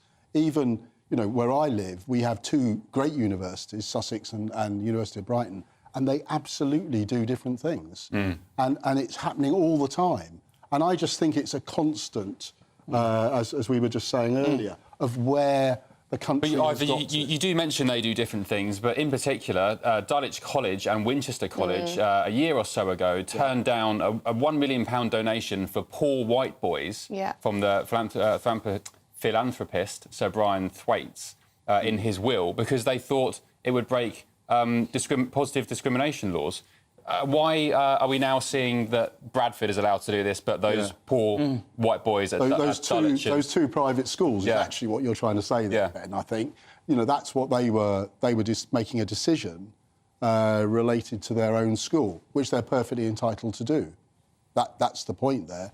I mean, But is that not discriminatory towards Well, I don't really have a strong lads? view about this at all. I just think universities are there to actually try and bring the best out of But do you think, whatever they are, whoever they are? Yeah, I mean, it would be fantastic if that were the case, but unfortunately we do have certain groups in our country who aren't doing as well. And the question is whether we try to do something about that through admissions, scholarships, Henry, and all of these sort of schemes. Is that the right way of doing things, or is it what's happening before you get to even the stage of university? I don't think it is the right way. I think we've got to have a national conversation about the flaws in the positive discrimination in favour of ethnic minorities in the past. The intention well-meaning, though it may have been, it's created now an imbalance. If we apply the same approach to poor white males, then are we going to end up with the same problem? I think that we actually, you know, we live under one flag. We live in this country. We are all in it together. We succeed together as a nation, or we fail together as a nation. And I think it is time that all the above communities actually started to realise that they are part of a bigger community. And we live in the British Isles under one system of law, under one constitution, under one system of government, and we should... all sides should start to recognise that. And instead of highlighting the differences between us, we should actually... And if there is prejudice, whoever it's against, white males, black females, or whatever, however you want to describe any group, then we need to remove that, hunt it down and eradicate it, because people should be judged on their behaviour, their contribution, their attitude towards others, not on their skin colour. But that won't happen when you have an agenda of white privilege being pushed on people. I completely agree with what you're saying. I admire what you're saying, and you struggle to find anyone who would disagree. But when there's an agenda going on, as some would argue, that somehow white people have an advantage over other people simply because of the colour of their skin, and yet the statistics don't reflect that. And even arguing that white people shouldn't have an opinion on this because we don't get it. Yeah. And I'm totally with you. But that's part of the problem that I describe. And those people who are arguing that need to get on board. They are part... We are all part... We're all on this team together. We might disagree on tactics or whatever. Think of a football team, you know, or think of an orchestra. You have a conductor. You have one... Everybody's working off one sheet of music. You've got the woodwind, you've got the brass, you've got the percussion, you've got whoever. And if they're all doing their own thing, then you've got a horrible noise. But if they're all working together, then I know that's idealistic, but that's what you do sound rather idealistic, I must say. That's not really how things are, is it? No, it's not. There's constant conflicts between... Because people want to highlight the differences between us. Because they gain social status, they gain political status, they gain financial status within their communities. And so they build their careers. Right, well, I want to bring Ivor in on a different subject. Henry was very much on a roll there, but we're going to move on to a different story, which is just as sorry about that. Striking. Now, this is the government's apparent U-turn already on their toughest ever package of immigration measures. Surely not, Emily. Surely not. So this is the controversial raising of the threshold by which what you have to earn in this country to be able to bring a foreign spouse over or family member. They said they wanted to more than double it to £38,700. Now it turns out that they've decided that's awfully high, and they're not going to do that. Yes, and they didn't even come to GB News to tell you first. No, but we did speak to a disgruntled... We did speak to a disgruntled Jonathan Gullis MP earlier in the show. But I mean, I think it was the wrong decision initially, without doubt. You know, we don't need to do that, and we do need to encourage people to actually bring their families, because this has actually helped build people, you know, people who want to work in the health service or want to work in the care services. We need these people to come. We are way short of the numbers that we're going to need. I think that's the rumbling of the Tory right. But they would be on a shortage. But isn't this different, though, Ivor? Because they would be, if they want to work in the health service, they may well be on an occupation list. And there are exemptions to this threshold. This is about people wanting to bring in a spouse or family member. The government would have argued that you can't possibly... you don't have enough resources if you don't earn above a threshold. But isn't it going to go up anyway, isn't it, to this 29 figure? Yes. Yeah. So it's going up by 10,000. Just not as much as they... But not as much as they said. Announced, which makes you think, why are they so disorganised from a PR perspective? Why not just stick with the lower figure to begin with, big it up and take the win? But they've over-egged it and had to renege. I'm not sure I'm here to tell you why the Tory party shouldn't do something. But, I mean, I can try if you really want, Ben. I mean, I don't really mind. I think it was just nonsense. I mean, and I think a lot of that was done too quickly by the new Home Secretary, and he should just have waited. And then you get into the whole debate about you're doing this now because of it could be May, couldn't it, or it could be October. I mean, Henry, they have said, the Home Office have said that they still have £38,700 as being their ambition, but it will be incremental. Yeah, but I agree. If they'd started off with the 29 grand and then built it up, then fine, they wouldn't have got themselves in this hole. The problem for me on this is that it's incoherent. There are, for example, I still see no reason why students should be bringing in relatives, dependents. Well, they're stopping that, aren't they? Well, but the students are not so much, no. It's care workers who are not going to be able to do it. So there's bizarre things about that. But also, the real thing here is the lack of planning, thinking through the sort of strategic sort of overview of what the government is doing. I mean, if they had thought through this, they would not have to U-turn. Is it just indicative, Henry, of the mess they're in? Sorry to be quite frank. I think they've been chasing this all through the last 18 months, though, haven't they? It absolutely is. The government is in chaos. They have not got the initiative on anything. They've not taken a strategic view on anything. They're not able to bring any sort of comprehensive sort of integration to any policy that they're implementing at the moment, whether it's healthcare, education, immigration, borders, crime and disorder, any of the above. I'm not going to blame the Prime Minister entirely, or even the Conservative Party, the government. It is also, I think, symptomatic of a Downing Street and Cabinet Office staff that simply can't cope with it. And we see it in the COVID inquiry as well. There was an utter failure of coordination. When you have all sorts of people in the COVID inquiry saying, yeah, well, I tasked my team to do this and I tasked my team to do that and I thought it'd be a good idea if we did X and Y, so I said people do. Where's the coordination in this? I'm a former military guy. Chief of staff in a military headquarters would be putting a size 10 boot up people's backside and saying, oi, that is not how you do this. Get on with it. Yeah, well, and you will damn well coordinate with other people. You don't just go off and do your own thing. Also, Jonathan Gullis seemed to suggest that some of these migration policies are going to be still up for consultation. So they're highly... I think that probably is right. So it's unlikely that they're going to actually happen before the next election. It would have taken a lot of people by surprise, I'm sure. But shall we move on? Because Keir Starmer, the Labour leader, has, he's received some criticism, shall we say, over his choice to wear military gear when he was out in Estonia. Ross Clark, who's a columnist at The Telegraph, wrote a piece, and the title given to it was "Keir Starmer is a disgrace for wearing military clothes." Is that unfair, Ivor? Let me help you all on this issue. Whenever ministers go out with whichever bit of the military it is, and I did this for sure in my 2.5 years there, we would wear the same as the military. But the key word there is minister. I mean, this is just, not I say just, he's the leader of the opposition. He's not there on a government... That's very kind of you to That's a good point. That's a very good point. It is a good point. It's a fair point. But this event would have been discussed. Almost certainly the MOD would know about it, for obvious We spoke to Chopper earlier, and he said the MOD gave the approval for the visit and gave him a jacket, and he just threw it on. So there is some sympathy on that front. It's not actually... Just hold on a minute.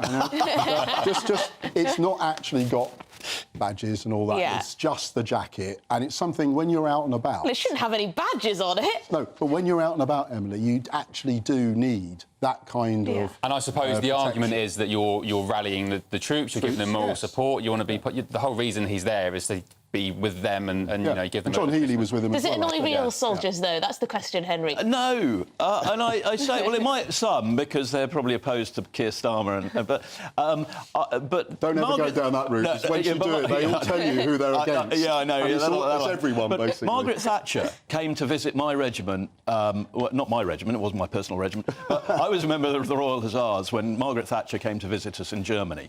And she was given all of the kit, and she rode around on the top of a tank, and she loved every minute of it. A big Union Jack above her, and fine. David Cameron came out to Helmand when I was out there, and he turned up in black trousers, a black silk shirt, and black slip-on shoes. Totally inappropriate for those conditions. I don't know who was briefing him. Was this last week when he's Foreign Secretary again? When he's out and talking to the Taliban. That'll start things going, won't it? He's talking to the Taliban now.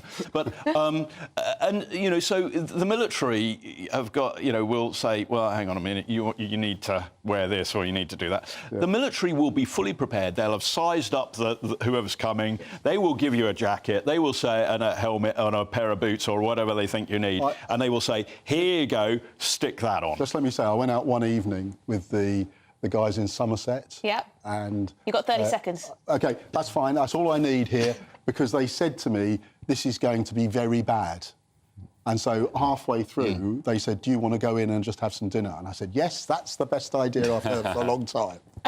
Well, there you go. That was short and sweet. Far less than 30 seconds. Thank you very much indeed for your time, our wonderful panel, Ivor Kaplan and Henry Bolton, of course, friends of the show. Right, you're watching, listening to Good Afternoon Britain. Coming up, we'll be getting all the latest on the Christmas travel chaos people are facing up and down the country. Don't forget to send us your travel woes and pictures too.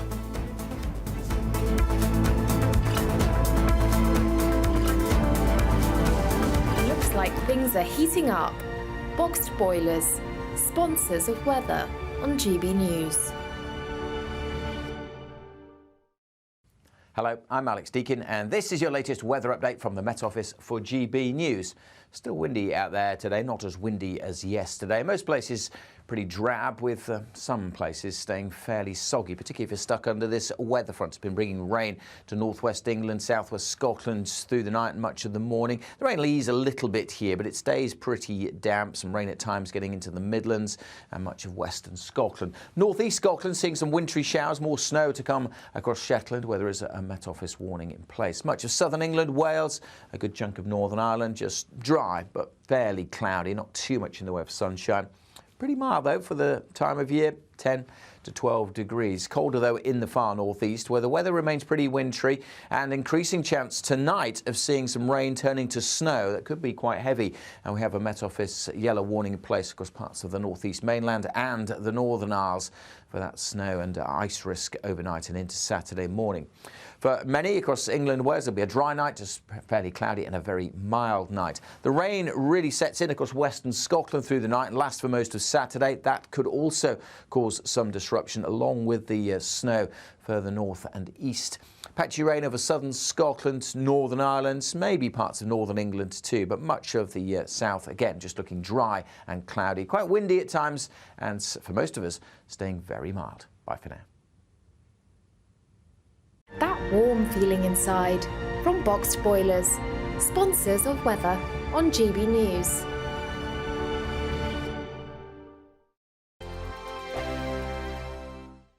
Wake up to the headlines with Headliners every morning at 5 a.m. We treat you to the day's biggest stories before anyone else, 7 days a week. You can catch up on everything you need to know before you've even had your kippers. Headliners every morning at 5 a.m, only on GB News, the People's Channel, Britain's news channel. I'm Andrew Doyle. Join me at 7 o'clock every Sunday night for Free Speech Nation, the show where I tackle the week's biggest stories in politics and current affairs with the help of my two comedian panellists and a variety of special guests. Free Speech Nation, Sunday nights from 7 on GB News, the People's Channel, Britain's news channel. Big news, big debates, big opinion. Patrick Christie's Tonight is the week's biggest show. Every weekday, 9 to 11 p.m, we've got the inside track on the day's top stories. There'll be sharp takes you won't get anywhere else. We will set the news agenda, not just follow it, and I want to bring you along for the ride. Whatever it is, we'll have our finger on the pulse. It's news, but it's this close to entertainment. Patrick Christie's Tonight, 9 to 11 p.m, only on GB News, the People's Channel, Britain's news channel.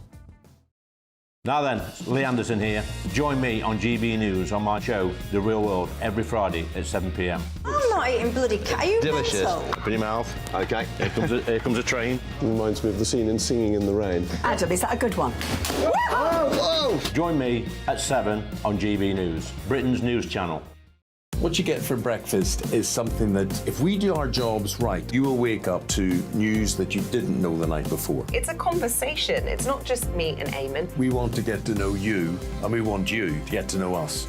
From 6, it's Breakfast with Eamon and Isabel. Monday to Thursdays on GB News, Britain's news channel.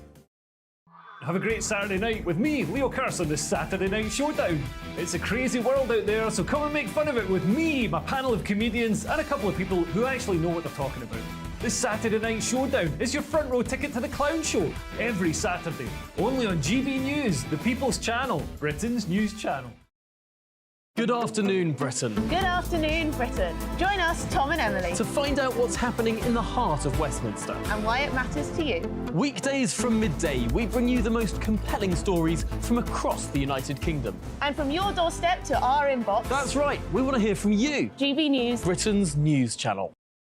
GB News, unlike other broadcasters, isn't obsessed with the London-Westminster bubble. We think there's a nation beyond the M25, and that's why we talk about the issues that matter across the land. Join me on State of the Nation, 8 to 9 o'clock, Monday to Thursday, on GB News. Daisy's listening, and you should too.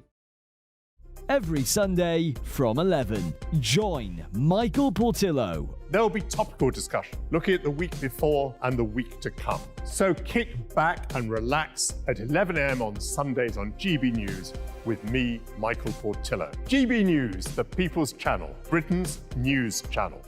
When the news happens, it happens here. And really important breaking news. Breaking news this morning. On TV, radio and online, the news starts here on Britain's Newsroom. All the biggest stories and the answers that you need from across the UK and beyond. Join Britain's Newsroom from 9:30 on GB News. The People's Channel, Britain's news channel.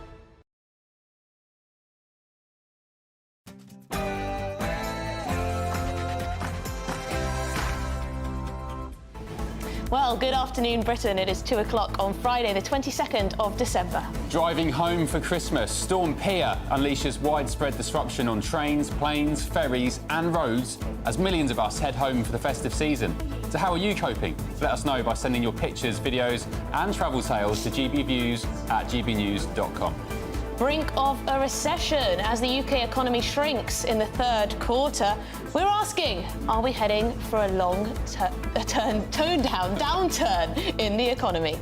And election ready. Labour leader Sir Keir Starmer says his party and he are ready for an election. Says he's even primed for a vote as soon as May.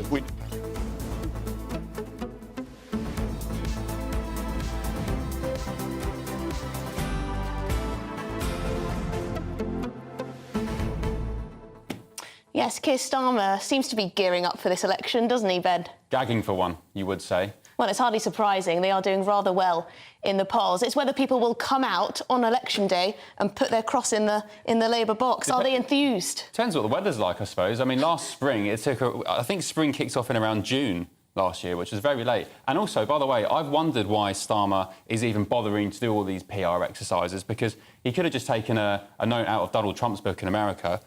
He's ahead in the polls. The only real damage he can do to himself is by opening his gob and saying something that he shouldn't. So should he just take a background role and, wait for the days until the election comes? Well, his technique was for a while to say as little as possible. Policies are starting to emerge, aren't they? Slowly. Some. But we'll have to wait for that manifesto to drop to see what's on it. Well, Corbyn, the big one today, of course, the rail fares going up in March by 4.9%, combined with all this travel chaos today. Corbyn, of course, wanted to renationalise the railways. And actually, from a right-winger's perspective, a lot of people tell me that that's probably one of the only left-wing policies they'd support, bearing in mind how bad our railways are. But Starmer's position on that is? Well, Keir Starmer used to be out on the picket lines, right? That's what he liked to join the trade unions and the activists out on the picket line. And then he went on to ban his own ministers, his shadow ministers, from doing the same. So he's very much trying to take that centre ground. People. Do you trust him on that? Has he moved to the centre? gbviews@gbnews.com. But shall we get the headlines?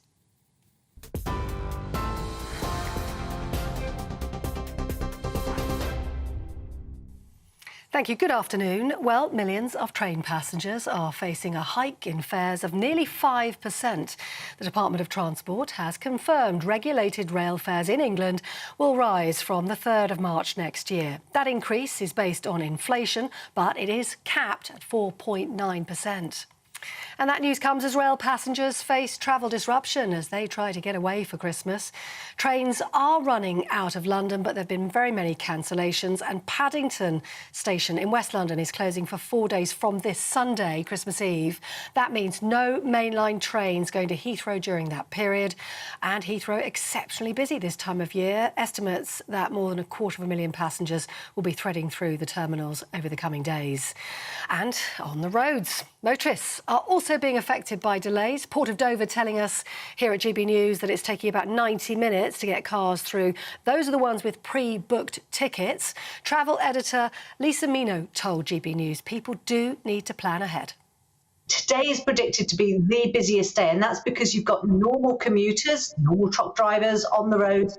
At the same time, you've got all of those people that are starting to head away for Christmas. So today is going to be the big point. They're also talking about a lunch crunch. It's going to be the point where actually lunchtime is going to be the busiest day on all of the next 3 days. So between 12 and 2, that's you really don't want to find yourself on any of the roads in the UK network. Now, a criminal investigation has been launched into the alleged abduction of Alex Batty. The teenager who'd been missing for 6 years returned to the UK last week after being found in France by a delivery driver. He disappeared when he was 11 years old. His mother, who wasn't his legal guardian, had taken him on a pre-arranged trip to Spain. Greater Manchester Police is pursuing the case after interviewing the 17-year-old who's now back. A woman has appeared in court charged with murdering her 4-year-old son in East London.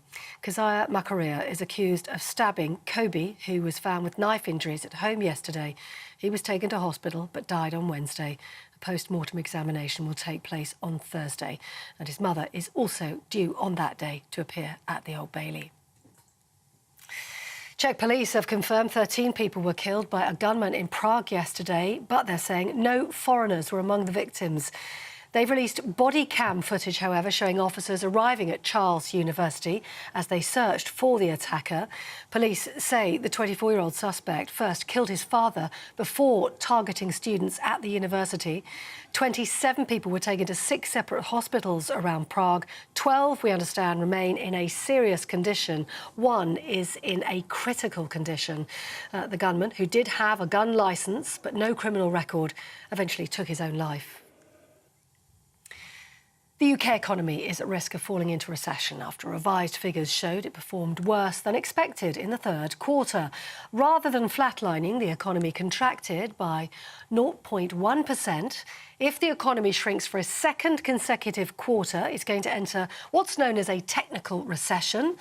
Shadow Financial Secretary to the Treasury, James Murray, blames the government. This is yet more evidence of failure from Rishi Sunak. He's already failed to cut waiting lists, he's failed to stop the boats, and now it's been confirmed that he's failed to grow the economy too. And actually, this is just the latest in 13 years of economic failure from the Conservatives, which has left people across Britain worse off. I'm very worried about the economic forecasts for this country. If you look at the growth forecasts issued by the Office of Budget Responsibility earlier in the autumn, they've cut the growth forecast for the next 3 years. Workers hoping to bring foreign family members into the UK on a family visa have been given a financial reprieve. The government has watered down plans to increase the earnings threshold from almost £39,000 to £29,000. Right-wing Tory MPs criticised the move, describing it as a regrettable sign of weakness. Patients are being warned of potential disruption to health services as junior doctors continue with their walkouts in England in their ongoing dispute about pay. That's after talks broke down between the government and the British Medical Association earlier this month. The strike action is continuing until tomorrow morning. This walkout will be followed by a 6-day strike at the start of January, and that'll be the longest in NHS history. Now, today is the shortest day as thousands of people gathered at Stonehenge for the annual winter solstice. Today's late sunrise was at 9 minutes past 8, if you thought it was rather dark when you woke up this morning. It's also the shortest day, though, so the sun will set just after 4 o'clock as the Earth's axis tilts away at its very farthest point from the sun. The winter solstice, also known to some as Yuletide, is a celebration of light and the rebirth of the sun, which has been celebrated for thousands of years. Yes, spring is on its way. This is GB News across the UK on TV, in your car, on digital radio and on your smart speaker. This is Britain's News Channel.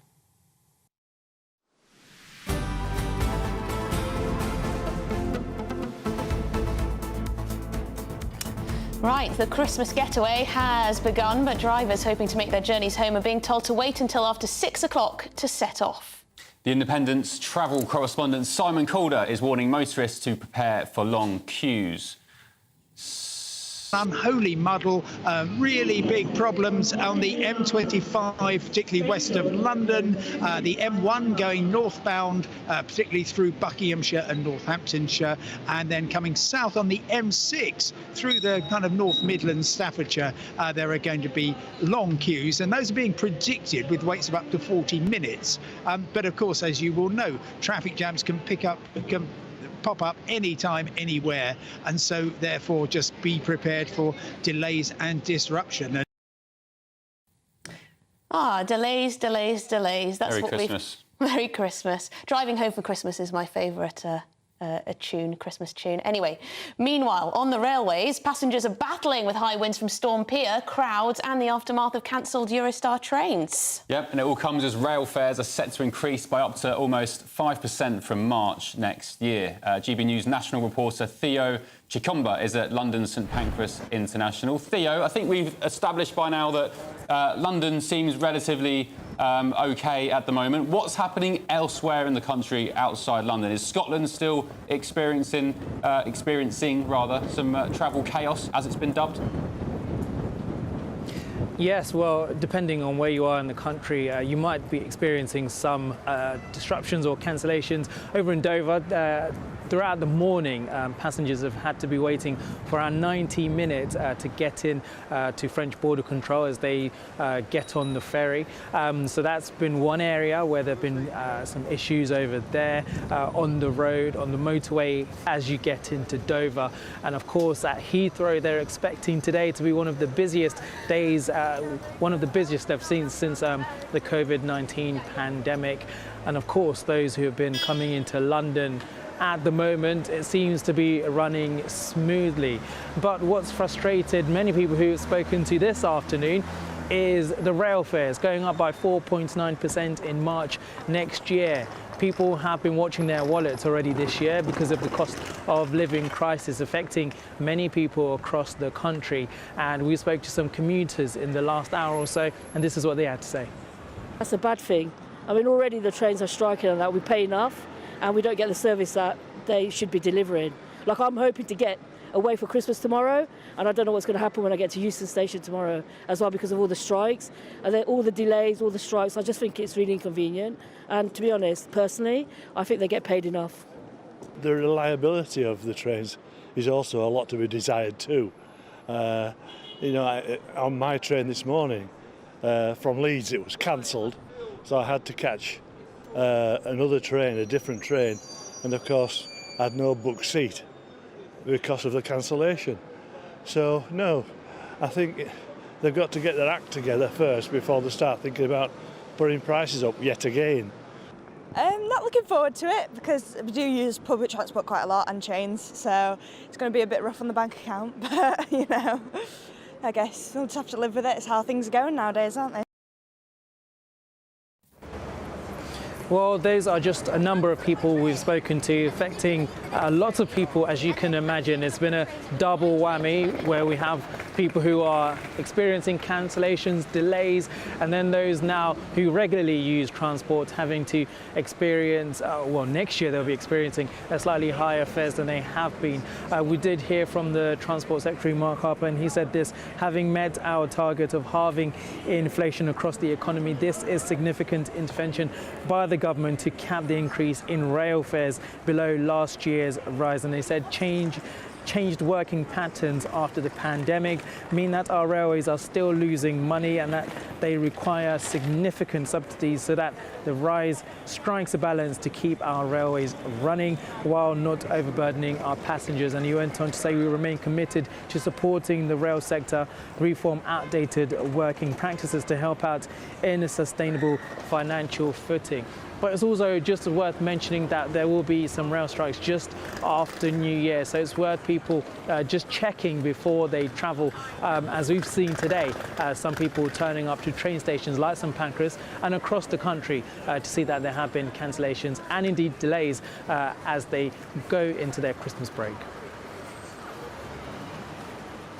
Pancras International. It seems, listening to those people outside the station, it doesn't seem that people are impressed with the service Well, such good value for money, isn't it? I mean, fantastic. What else can I say? Well, you use the trains more than I do. 70 quid for a day return from Brighton to London, and it's going up. I mean, how can people afford that? They can't. I can't. Work from home. Lend us a fiver.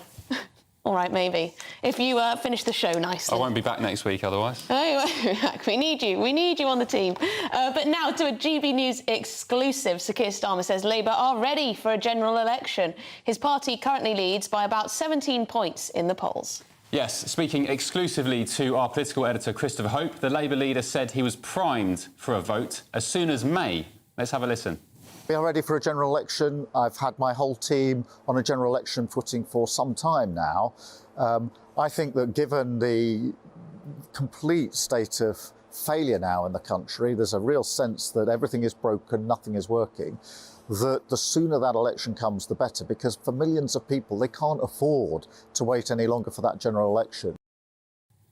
And Christopher joins us now, fresh off the plane from Estonia. Chopper, let me just ask you, please, what Starmer was like, his mood when the cameras weren't rolling. Did you spend much time with him and converse with him much? What's Starmer really like when he's not being filmed? Yeah, I mean, I think like everyone, he relaxes more away from the camera. Of course, when he's on answering questions from me, I mean, he's obviously in his cups, so wants to make sure he gives a good answer back. But when he relaxes more, he's pretty chatty, he's relaxed, he's, 17, 18, 19 points ahead in the polls. The election is his to lose as we enter into 2024. He made very clear, actually, how near he thinks the election could be. 19 weeks from yesterday is the May local election in England, and that is the two windows for the election will be May, June next year, or October, November next year. And, you count back, that's just 3 months away. So he's very keen. He told us in that interview there, didn't he? I'm ready for it. The sooner it's called, the better. He developed a scratch version of the manifesto, which can be signed off very quickly if Mr Sunak goes to the country in short order, which no one thinks he will do because the country is so far behind. Why would you do that? So I think many will think that Sunak will wait until autumn, November next year, October, November next year when we'll finally call that election. But they've got to be ready, Labour, for a May election. I mean, it wasn't too long ago that people were discussing whether Keir Starmer should lose the job of leader of the Labour Party because the polls were proving very stubborn, the Conservatives were still polling highly. See how quickly things can just change when it comes to politics. And that's the Tories' great hope that things will change. I mean, the economic figures today aren't great. In February, we'll find out whether we are currently in a recession, whether the PM has missed his target to grow the economy for this year. But of course, Emily, you're going back to September 2021. When a national newspaper on the front page said that Boris Johnson would be Prime Minister for the entire 2020s, 12 years of Boris, it said, or something similar. And that was really a short 2.5 years ago. And look what's happened since then. He disappeared, a whole new team running the country under Rishi Sunak.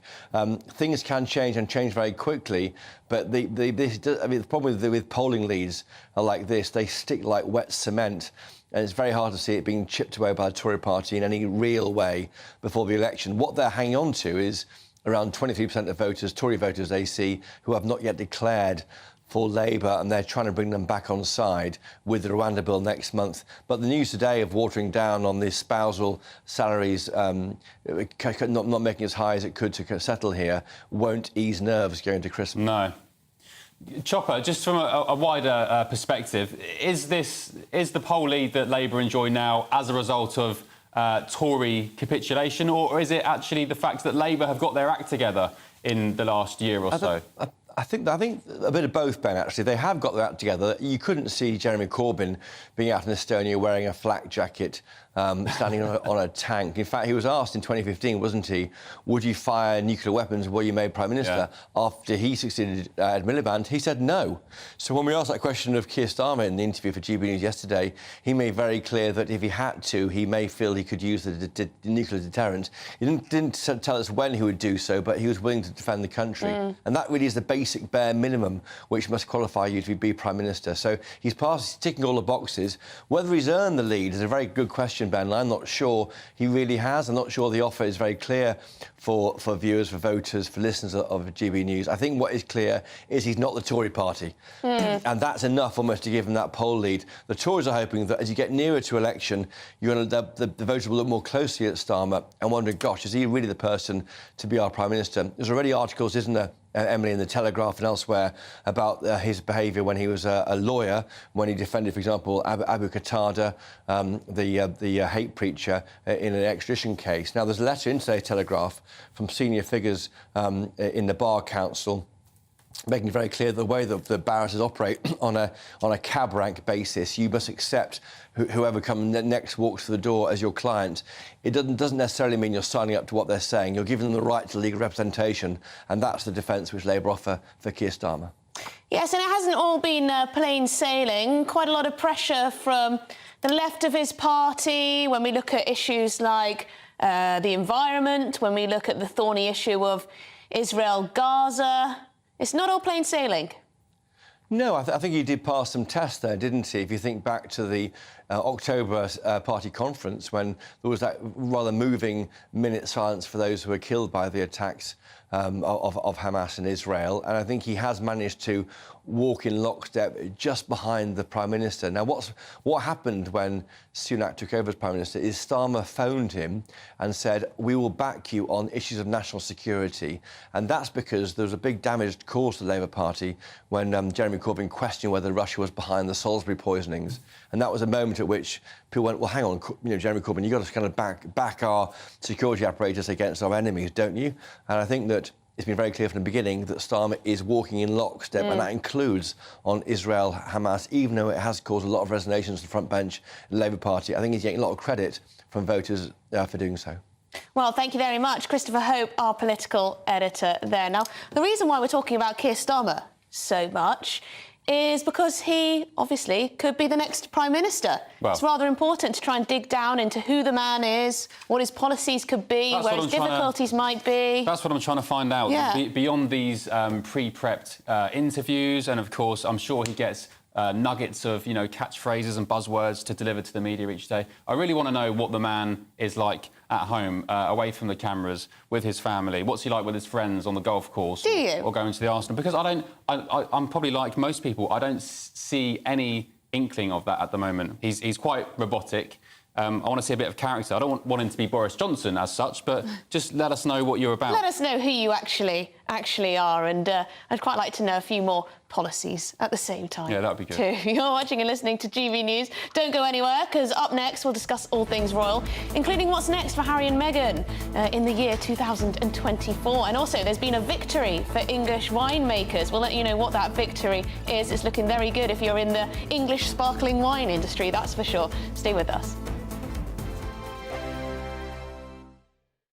Your weekend starts here with Friday Night Live with me, Mark Dolan, 8 till 9 on GB News. Big stories, big guests and big laughs as we get you ready for a cracking weekend.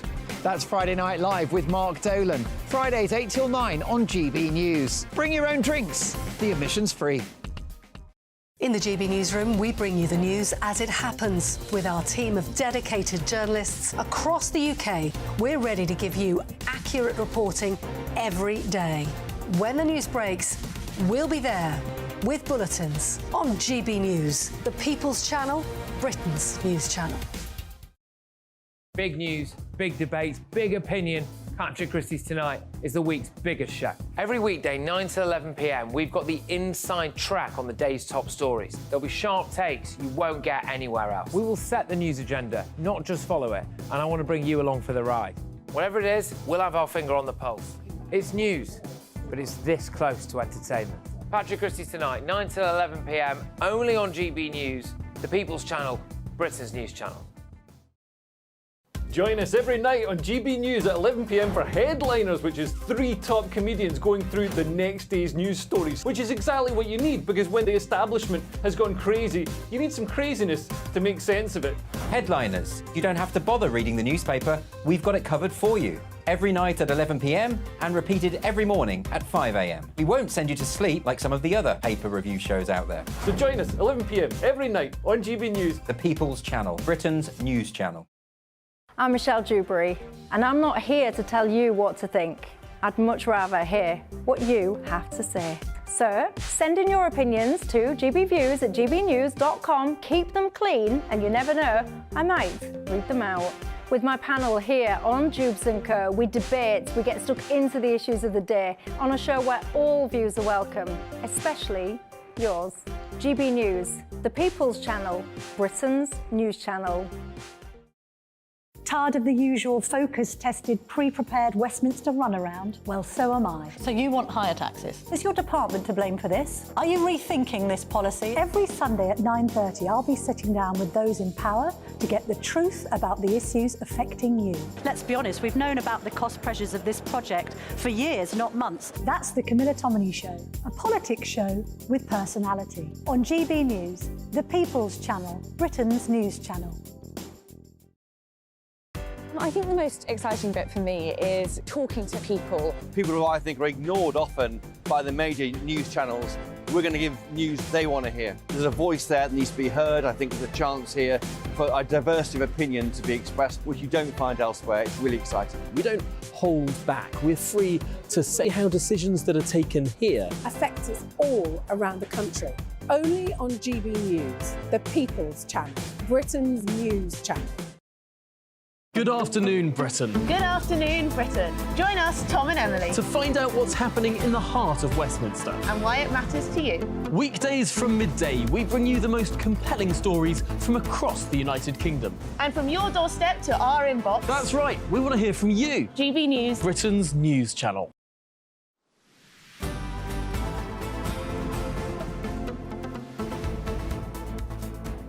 Before we move on, I've just received an email that made me laugh.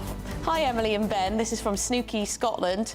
The local travel news here in the Highlands is that travel between the couch and the fridge has been nearly double the average for the year, with trips to the kettle up by 50% also. However, all routes remain clear of congestion and journey times are as normal. The extra visits to the fridge are expected to peak over the next 10 to 12 days. Well, thank you for that very important travel chaos update. All is well in Scotland. Good stuff. Right, now, the late Queen's thoughts in her final days are expected to be revealed as part of a BBC film called Charles III, The Coronation Year, which will air this Boxing Day. Yes, Princess Anne also shares the difficulty her late mother felt dying at Balmoral and her being convinced to step back from the decision-making process. Joining us now to discuss this is royal commentator Michael Cole. There he is. Are you there? Michael's here. Go on. Oh, sorry, Michael. Hello. Bit of a... There we are. Hello, sir. Good afternoon to you. Tell us more about this this documentary, then. The Queen's thoughts in her last days. What was she thinking? What was she saying? Yeah, good afternoon, Ben. Good afternoon, Emily. At last we're seeing you. Yeah, Christmas is coming very fast now. The royal clan are gathering at Sandringham in Norfolk. Good old Sandringham, as King George V, the great-grandfather of King Charles, always used to term it. And on Boxing Day, we got this BBC One programme, Backstage at the Coronation, and we'll see the rehearsal going on at Buckingham Palace, which then becomes the Palace of Varieties because things start to go wrong. The Archbishop of Canterbury forgets his words, and then King tells him to shove the crown on his head. And the Archbishop says, well, I'm afraid of breaking your neck. And then Prince William can't get a little clasp undone. So it'll all be fun. But what is the most interesting thing about this, and I think you'll see it if you watch, and I think it's worth a watch, is how happy the king is. We now have a very merry monarch, and that's what happens after 18 years of happily married life. That is the big change. But as you said, Emily, I think it was, about the Queen, what will be revealed by her loving daughter, Princess Anne, the Princess Royal, is that the Queen did think that she shouldn't die, because obviously it was imminent. At Balmoral, it would be too complicated. And I think she was thinking of going to Sandringham, which was the traditional place where her father died and her grandfather died. And indeed, her mother, the Queen Mother, would have died at Sandringham. But then Princess Margaret, her daughter, died, and she went back to the funeral at Windsor, and then she stayed at Royal Lodge, and she was there for the rest of her life. But Sandringham, good old Sandringham, was a place for royals to say goodbye to this world. And so Princess Anne assured her that Balmoral was perfectly all right. And of course, we remember those wonderful, wonderful pictures of the motorcade through along beside Royal Deeside, going to the airport, and the tractors all coming forward, and the people coming out of the villages of Aboyne and Ballater and places like that to pay their tribute, and the aircraft flying down to, first of all, Edinburgh and then on to Northolt. It was a great event, but that's typically conscientious of the dutiful Queen, that she was worried about other people being inconvenienced by where she actually died. And I think that speaks enormously well of her, and her whole life did. Absolutely. Now, Michael, you know all the important people. You've got all the connections and the contacts. What might the King say on Christmas Day? Well, he could look back on, and I think it will be an upbeat message. I mean, he's got state visits to Germany and then France in the bag. He then displayed some very deft diplomatic footwork in Kenya, where there was concern about the shared colonial past. It must be said that the concerns were less in Kenya than there were in some of the left-wing newspapers in this country. So those were all positives, but it wouldn't be His Majesty the King, Charles, without concerns about the environment, about global warming, and about the many, many people in this world who live under oppressive regimes and the human spirit being crushed by that. So I think it will be an interesting King's speech. He will have written it himself. But you know, one of the things that he will have felt bucked about this last year is his speech, which of course he also wrote at the recent climate conference in Dubai. That was received extraordinarily well, words of warning, even though The Crown, the last 6 episodes, were released more or less at the same time he was getting up to make this keynote speech. So it will be very, very important. But I think the key things about this Christmas at Sandringham is going to be very different in subtle but sustaining ways. In previous years, when she was the Duchess of Cornwall, Camilla tended to leave after the big day and go down to her house in Wiltshire. And she then had Christmas with her family. But of course, now she is Queen Camilla. Her children and her grandchildren will be at Sandringham House. It's going to be a bit of a squeeze. We may remember that Prince Harry complained on one occasion that he had a very small bedroom, and he took this as a grave insult. So, I mean, it's going to be a quite tight house party. The interesting thing is it will be slightly less formal than it was, because the Queen was a stickler for protocol, and more relaxed. Ah, interesting. Great Might stuff. be a fly on the wall. It's also a testament to Camilla, by the way, because when she first came on the scene after the Diana situation with Charles, she was obviously public enemy #1, and she's done a remarkable job to reinvent her image. And she's now, as far as I can understand, according to some polls, one of the most popular royals going. So not only has Charles cemented his place on the throne, but Camilla as Queen as well, well, Queen Consort. Ben, people are entitled to be judged by what they do and how they behave. And one can only say that how she has behaved, taking on this role she never asked for and didn't necessarily want, very commendably.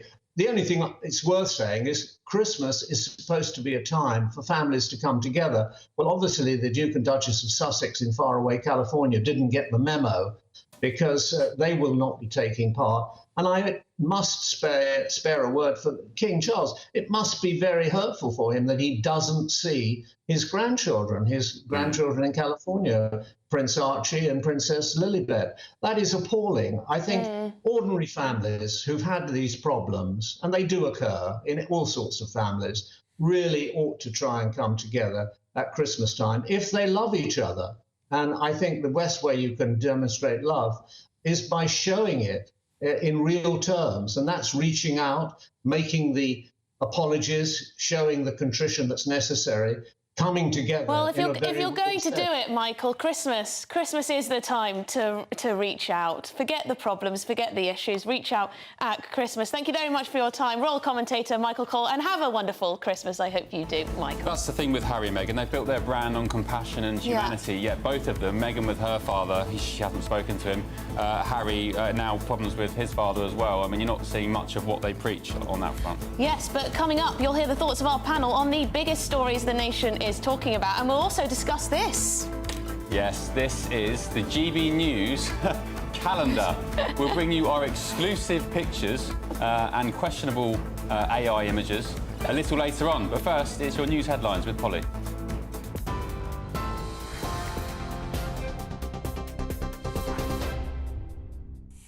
The headlines this hour: millions of train passengers are facing nearly 5% hike in fares. The Department of Transport confirming regulated rail fares in England will rise from the 3rd of March. That increase is based on inflation, but it's been capped at 4.9%. And that news coming as rail passengers face travel disruption today as they try to get away for Christmas. Trains are running out of London, but there have been cancellations. Paddington Station will be closed for 4 days from Christmas Eve. That's this Sunday. And that means no mainline trains going to Heathrow from Paddington during that period. The airport as well set to be exceptionally busy, expecting 250,000 passengers over the coming days. And on the roads, motorists are also being affected by delays. We're told the Port of Dover says it's taking around 90 minutes to process cars with pre-booked tickets right now. A criminal investigation has been launched into the alleged abduction of Alex Batty, the teenager who'd been missing for 6 years and returned to the UK last week after being found by a delivery driver in France. He disappeared when he was 11 years old. His mother, who wasn't his legal guardian, took him on a pre-arranged trip to Spain. Greater Manchester Police is pursuing the case after interviewing the 17-year-old who's now back home. And Czech police have released body cam footage of the search for the gunman who killed 13 people in Prague.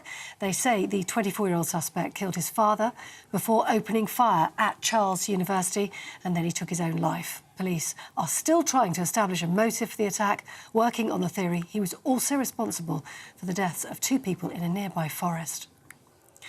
And the UK economy is at risk of falling into a recession after figures showed it performed worse than expected in the 3rd quarter of this year. Rather than flatlining, the economy contracted by just slightly, by 0.1 of a percentage point.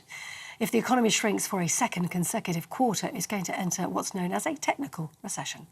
Those are the headlines. More background on all those stories by heading to our website, gbnews.com.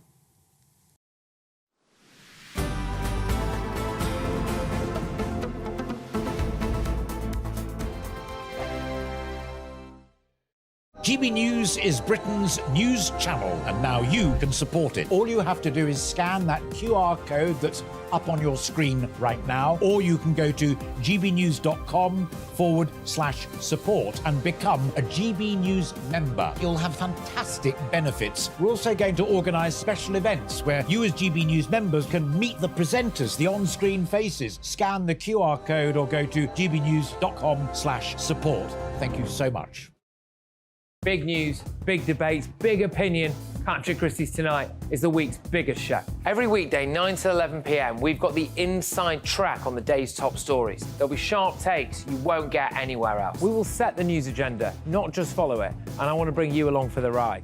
Whatever it is, we'll have our finger on the pulse. It's news, but it's this close to entertainment. Patrick Christie's Tonight, 9 to 11 p.m, only on GB News, the People's Channel, Britain's news channel.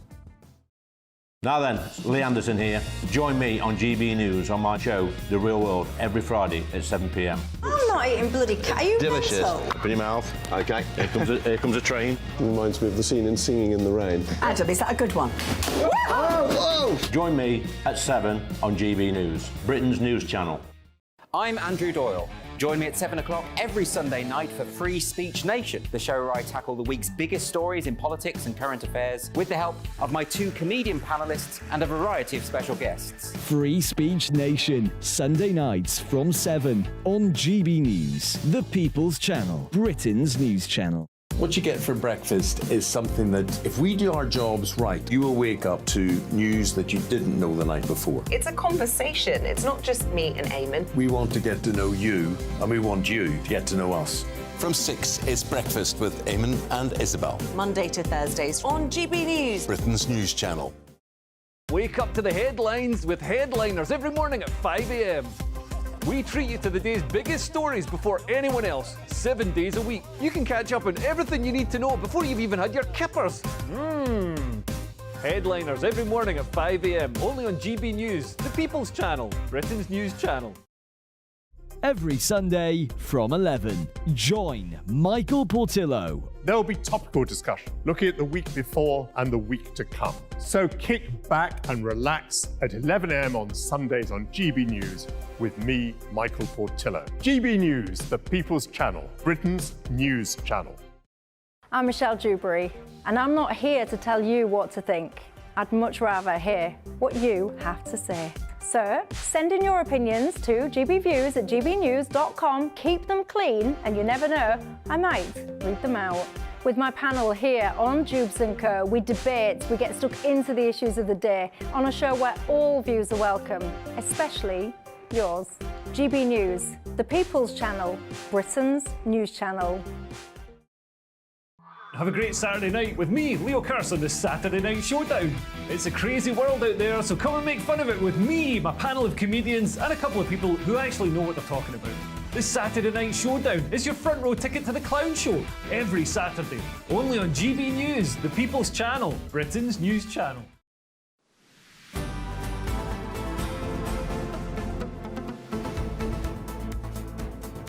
Good afternoon, Britain. Welcome back. You're with Ben and Emily. It's 2:39, coming on 2:40 p.m.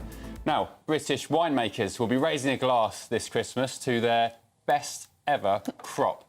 Yes, it's their best ever year. Yeah, we discussed yesterday, actually, talking about the cheese, the Great British Stilton. Yeah. And I said, wouldn't it be great to have a wine segment? Well, the news gods have delivered, because today it's been revealed that it's been the best ever crop for winemakers, including those in West Sussex and across Kent and Near Surrey. where you live. Yes. An estimated over 20 million bottles will have been produced by the end of 2023. The year will see the nation's biggest grape harvest. A changing climate means more of the vineyards are sure to grace our green and pleasant land in the future. That's a rather nice way of putting it. Yes, joining us is Stephen Skelton, viticultural consultant. Stephen, tell me, this is fantastic news for wine lovers and those who also want to be patriotic while they have a glass. Of course, yeah. It's our best ever yield in terms of number of bottles. We've got more acreage now than ever before as it's growing by about 10% a year, and all these new vineyards have been planted since I've been in it 50 years, and there's always been new vineyards going in. I started, it was 200 hectares, and it's now 4,000 hectares. Stephen, there was a year, maybe 5 or 6 years ago, where vineyards' entire crops were wiped out because of particularly wet and awful weather. What's happened since then, or generally over the past, say, 10 years, for England to now catch up on the French, say? Why have we suddenly exploded as leaders in sparkling wine? Well, your partner's taken to the drink. That's a bad sign. Why has it exploded? Well, as I said, I've been in it 50 years, and it's always been progression. You know, the wines get better, more people get interested. You know, we're a country of 65 million or whatever, and we can drink a lot of wine. I mean, the French drink much more than us. We drink some of the best wines in the world, and English wine has fitted into that pattern with some really good producers producing good wines year in and year out. Now, Stephen, I hope you don't mind if we celebrate the good news with you. I don't know if you've got a glass there. Probably not, seeing as it's only 2:42 in the afternoon. But this is the Nightingale. No, I've just had lunch, so I have had a glass of wine. Oh, you've just had lunch. Oh, well, there you go. Easy. Oh, well done. Now, I'm just So going to what wine have you got? You've got... Whose wine have you got? Nightingale. Yeah, we've got the Nightingale. We've got the good stuff. We've got the good stuff. Is this one you'd recommend? Well, it's the biggest, one of the biggest producers, the second biggest producer. It's certainly at the top end. It only produces wines from its own grapes, from its own vineyards. It's got the second biggest acreage of vines under, and they've been doing it now. So they were the ones that kick-started the whole thing, really, of sparkling wine. They were the first ones to win international prizes with their sparkling wine. So yeah, I would say you've got a very, very good one there. Yeah, fresh from Sussex, one of the, of course. Is it, do you agree, Stephen? I was walking back from the tube this afternoon, and I saw a bottle top on the pavement, and I picked it up, and it was Nightingale. You can tell that Nightingale's arrived when it's in the rubbish in Fulham. The rubbish in Fulham. we were discussing before we came back on air who was going to be popping open that bottle, and Emily took the job because she said she had more practice. Yeah, I was taught well from a young age how to open a bottle of fizz. You need a bit of education in undoing the foil. There's a little tab on top that you tear it, it comes round, and it's all nice and neat. Oh no! How embarrassing! Common as muck. Oh, very well. Muck, clearly. That's what you learn. That's what you learn to become a master of wine for. You so you know these technical tips. Oh, well, maybe I'll take a career change in the future. Thank you very much for your time, Stephen Skelton. Thank you very much for talking to us, and have a very wonderful Christmas. Now, you may have noticed, if you're eagle-eyed, that our panel are back, and they've also got a glass of the fizz. So shall we have a quick toast before we discuss some more serious topics? Cheers to you. Cheers to you. Cheers. Happy Christmas and English wine. And everyone. Well, that is very nice indeed, actually. Not quite cold enough. But shall we move on to some of our top stories? Because we do have the former Labour MP and Minister Ivor Kaplan and international security and border control expert Henry Bolton, OBE. That's quite a mouthful, that introduction for you. I'm glad you have to do it. But there you go. Should we talk about your border control expert, but also, you know quite a lot about prisons? A little bit, yes. I've never been in one. Oh, well, not in that sense. Oh, well, that's good. Not yet. We were just chatting. I've never been a client, should we put it that? Never been a client as a prison. But anyway, the College of Policing, they've released some analysis that suggests that actually prison does not stop criminals offending. Can that be right? Well, I can tell you, as a former police officer, 100% that a number of criminals, if you don't jail them, they will continue offending. 100% they do. And where I was a police officer, we had that problem with courts basically refusing to jail prolific burglars, and they just carried on burgling. Is that because prisons are too cushy? You've got TVs, no, well, they didn't go to prison. They didn't go to prison. The courts didn't give them a jail sentence, and so they remained out on the streets. They'd been prosecuted, they'd been fined, they'd been whatever, they'd been cautioned because that's what the CPS said or whatever. They didn't go to jail, and so we'd arrest 13, 14 times in the act and still not going to jail. Yeah, but this analysis is actually saying that imprisonment resulted in increased reoffending. Well, how can that be? Well, it depends. If you put somebody in jail for sort of 2 months or 3 months, that's the problem with this survey, this research.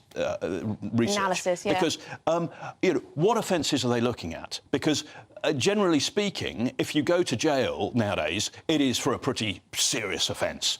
And the less serious offences, you don't go to jail. So we're talking about different offenders, different categories of offenders. We're talking about how long are they in jail, which jails are they in, because there's all sorts of different jails. So and different prisons. So this is very thin research, and it seems to me, when I see research that is that thin, I actually start to question, where is the funding for that research coming from? Yeah. What is the question that's ultimately being asked here? Because there's simply not, as a police officer, there's nothing that I would recognise in that as being true.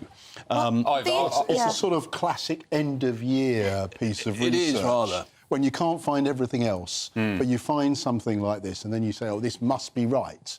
Is there not a case, though, that our prisons are... I mean, the tabloids love to report on it each year. Yeah. You get these stories about where we're going, lags, they call them, tabloid talk, playing video games, watching DVDs. Is there not a case that our prisons are like, you know, Butlins or Pontins, and actually these criminals aren't that bothered about going back inside? I'm not sure, Ben, we should be comparing the two. That's a bit dangerous. It's risky for Butlins.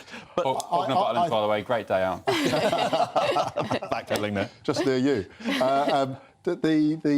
Look, I think that prisons are there for a purpose, and I think in this instance, I just think this is a poor piece of research when I looked at it. This comes after Suella Braverman yesterday was hitting out against Rishi Sunak. Oh, is she still around? She's then? still I thought around. She'd gone. She's still talking. She's still giving advice. She was saying that more so, the government should introduce automatic jail terms for prolific offenders. I would agree as a police officer. I mean, obviously, on conviction, not, you know... Are you still a police officer? No. But a How long former did police you officer. last as an officer? What do you mean, how did I long day last? Well, I just thought I'd ask, you know. No, I was a police officer for a total of 9 years, but I then was asked by the Foreign Office to go out and do things abroed. So we got you abroad? Yeah, you got rid of me. Yeah. It would have been very awkward if you'd said It was a 3 Labour months. government, too. I think I knew that bit. But I think that... I lost my train now. Well, we were talking about automatic jail terms. I think so, yes. I mean, look, you know, at the moment, we've got this ridiculous thing at the moment where, and you could even bring this over to the ECHR if you want to broaden the conversation, because it now looks as though the ECHR might rule that the people who committed criminal damage due to the sort of eco warriors, if you like, and the Just Stop Oil people, actually... that they should not be prosecuted for criminal damage and they should not be jailed for criminal damage because apparently they know more about climate change than anybody else. The whole justice system is like everything else at the moment. It's falling apart. We've got to stay with key principles. And prison is not only to punish the criminal, it is also society's way of dealing with people who are causing damage, injuring people, threatening people's safety and security and that of property. And it is also society's way of feeling that justice is being done. If somebody has burgled your house, do you want to see them on the streets the next day? But we have to make sure it works and has the correct outcomes and does stop people from reoffending, because there's no point chucking them in the prison if they're then going to come out and reoffend straight away. But something that made the front page of the Times newspaper this morning was a report that argues that wood-burning stoves should be given health warnings. Now, this has concerned many people, thinking that the government might actually walk into your home and remove your wood burner. Now, this is a report by a think tank, which lots of Tory MPs are signed up to and who back, and so on and so forth. Do you think we might get to the time with all climate change policies and net zero policies that we actually have, you know, the local council coming into our house and removing our wood burner, Ivor? I think, firstly, the champagne is the right thing to do before we go through these ones. But look, I can't see how councils will do that. I mean, councils are hugely busy operations.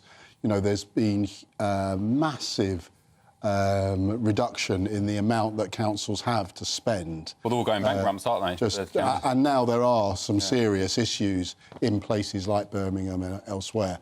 So I really don't think that we're going to send people off to look at this. Sorry to interrupt. They've asked people, councils to issue £300 fines for breaking rules around wood burners. But in actual fact, I think in terms of the carbon output, 335 grams of carbon per megawatt hour of power, and that's a lot less than gas boilers, gas-fired appliances, and electric ones as well. So I think they're potentially...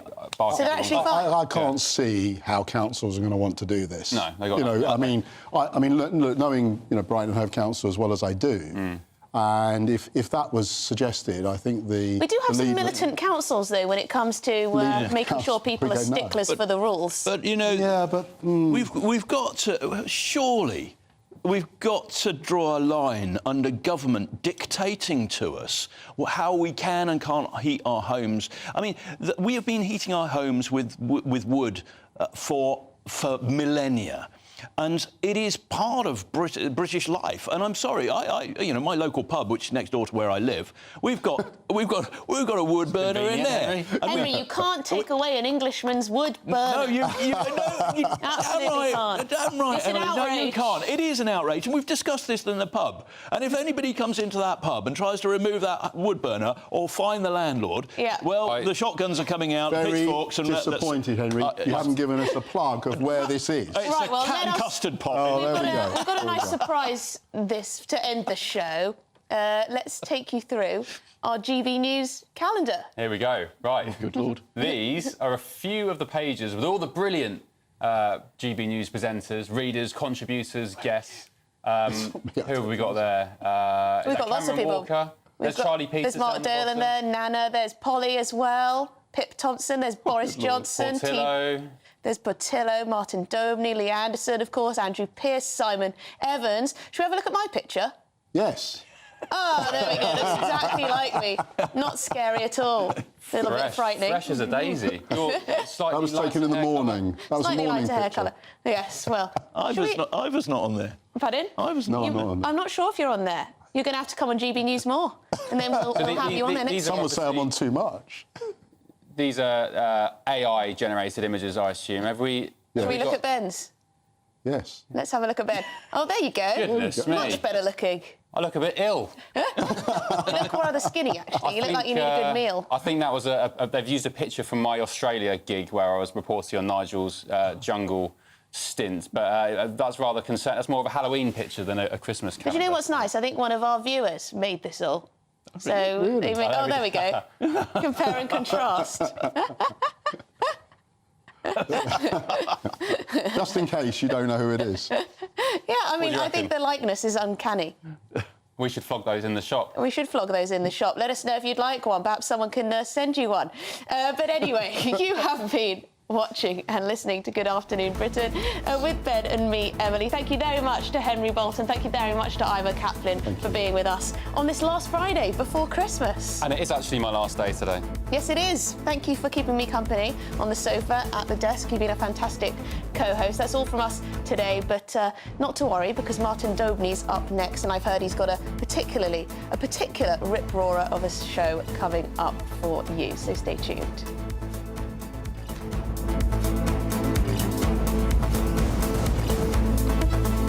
Brighter outlook with Box Solar, sponsors of weather on GB News.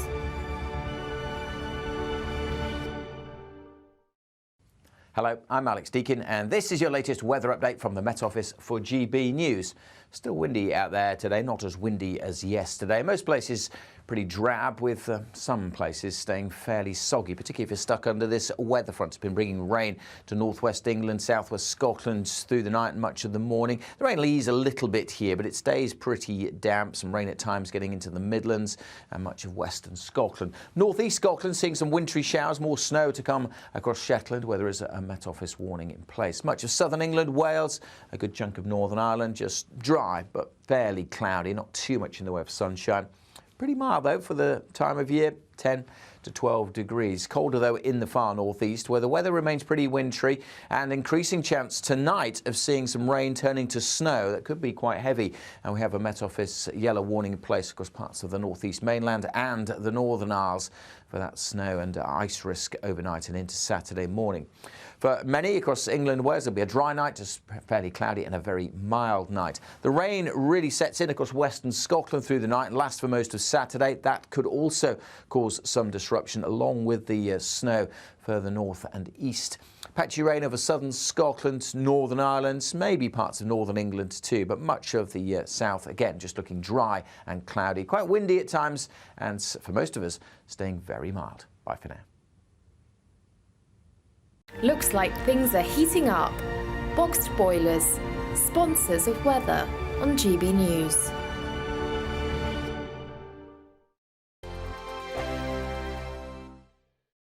Join us every night on GB News at 11 p.m. for Headliners, which is 3 top comedians going through the next day's news stories, which is exactly what you need, because when the establishment has gone crazy, you need some craziness to make sense of it. Headliners. You don't have to bother reading the newspaper. We've got it covered for you. every night at 11 p.m. and repeated every morning at 5 a.m. We won't send you to sleep like some of the other paper review shows out there. So join us 11 p.m. every night on GB News. The People's Channel, Britain's news channel. I think the most exciting bit for me is talking to people. People who I think are ignored often by the major news channels. We're going to give news they want to hear. There's a voice there that needs to be heard. I think there's a chance here for a diversity of opinion to be expressed, which you don't find elsewhere. It's really exciting. We don't hold back. We're free to say how decisions that are taken here affect us all around the country. Only on GB News, the People's Channel, Britain's news channel. I'm Michelle Dewberry, and I'm not here to tell you what to think. I'd much rather hear what you have to say. So send in your opinions to gbviews@gbnews.com. Keep them clean, and you never know, I might read them out. With my panel here on Jubes & Co, we debate, we get stuck into the issues of the day on a show where all views are welcome, especially yours. GB News, the People's Channel, Britain's news channel. In the GB Newsroom, we bring you the news as it happens. With our team of dedicated journalists across the UK, we're ready to give you accurate reporting every day. When the news breaks, we'll be there with bulletins on GB News, the People's Channel, Britain's news channel. Your weekend starts here with Friday Night Live with me, Mark Dolan, 8 till 9 on GB News. Big stories, big guests and big laughs as we get you ready for a cracking weekend. That's Friday Night Live with Mark Dolan. Fridays 8 till 9 on GB News. Bring your own drinks. The admission's free. Good afternoon, Britain. Good afternoon, Britain. Join us, Tom and Emily, To find out what's happening in the heart of Westminster. and why it matters to you. Weekdays from midday, we bring you the most compelling stories from across the United Kingdom. And from your doorstep to our inbox. That's right, we want to hear from you. GB News, Britain's news channel. Big news, big debates, big opinion. Patrick Christie's Tonight is the week's biggest show. Every weekday, 9 to 11 p.m, we've got the inside track on the day's top stories. There'll be sharp takes you won't get anywhere else. We will set the news agenda, not just follow it, and I want to bring you along for the ride. Whatever it is, we'll have our finger on the pulse. It's news, but it's this close to entertainment. Patrick Christie's Tonight, 9 to 11 p.m, only on GB News, the People's Channel, Britain's news channel.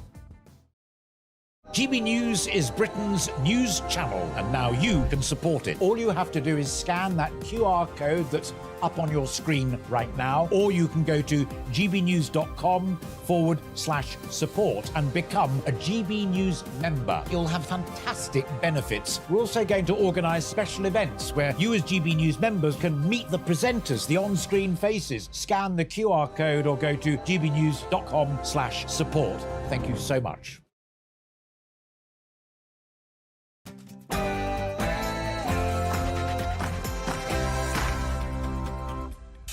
Good afternoon, it's 3 o'clock. I'm Martin Dorby. This is GB News. Keeping you company for the next 3 hours. Got a cracking show coming up, my final one before Christmas, including top story. Merry Christmas. Another skilled worker visa U-turn from the government. They had tried to clamp down. Almost 500,000, including dependents, came in this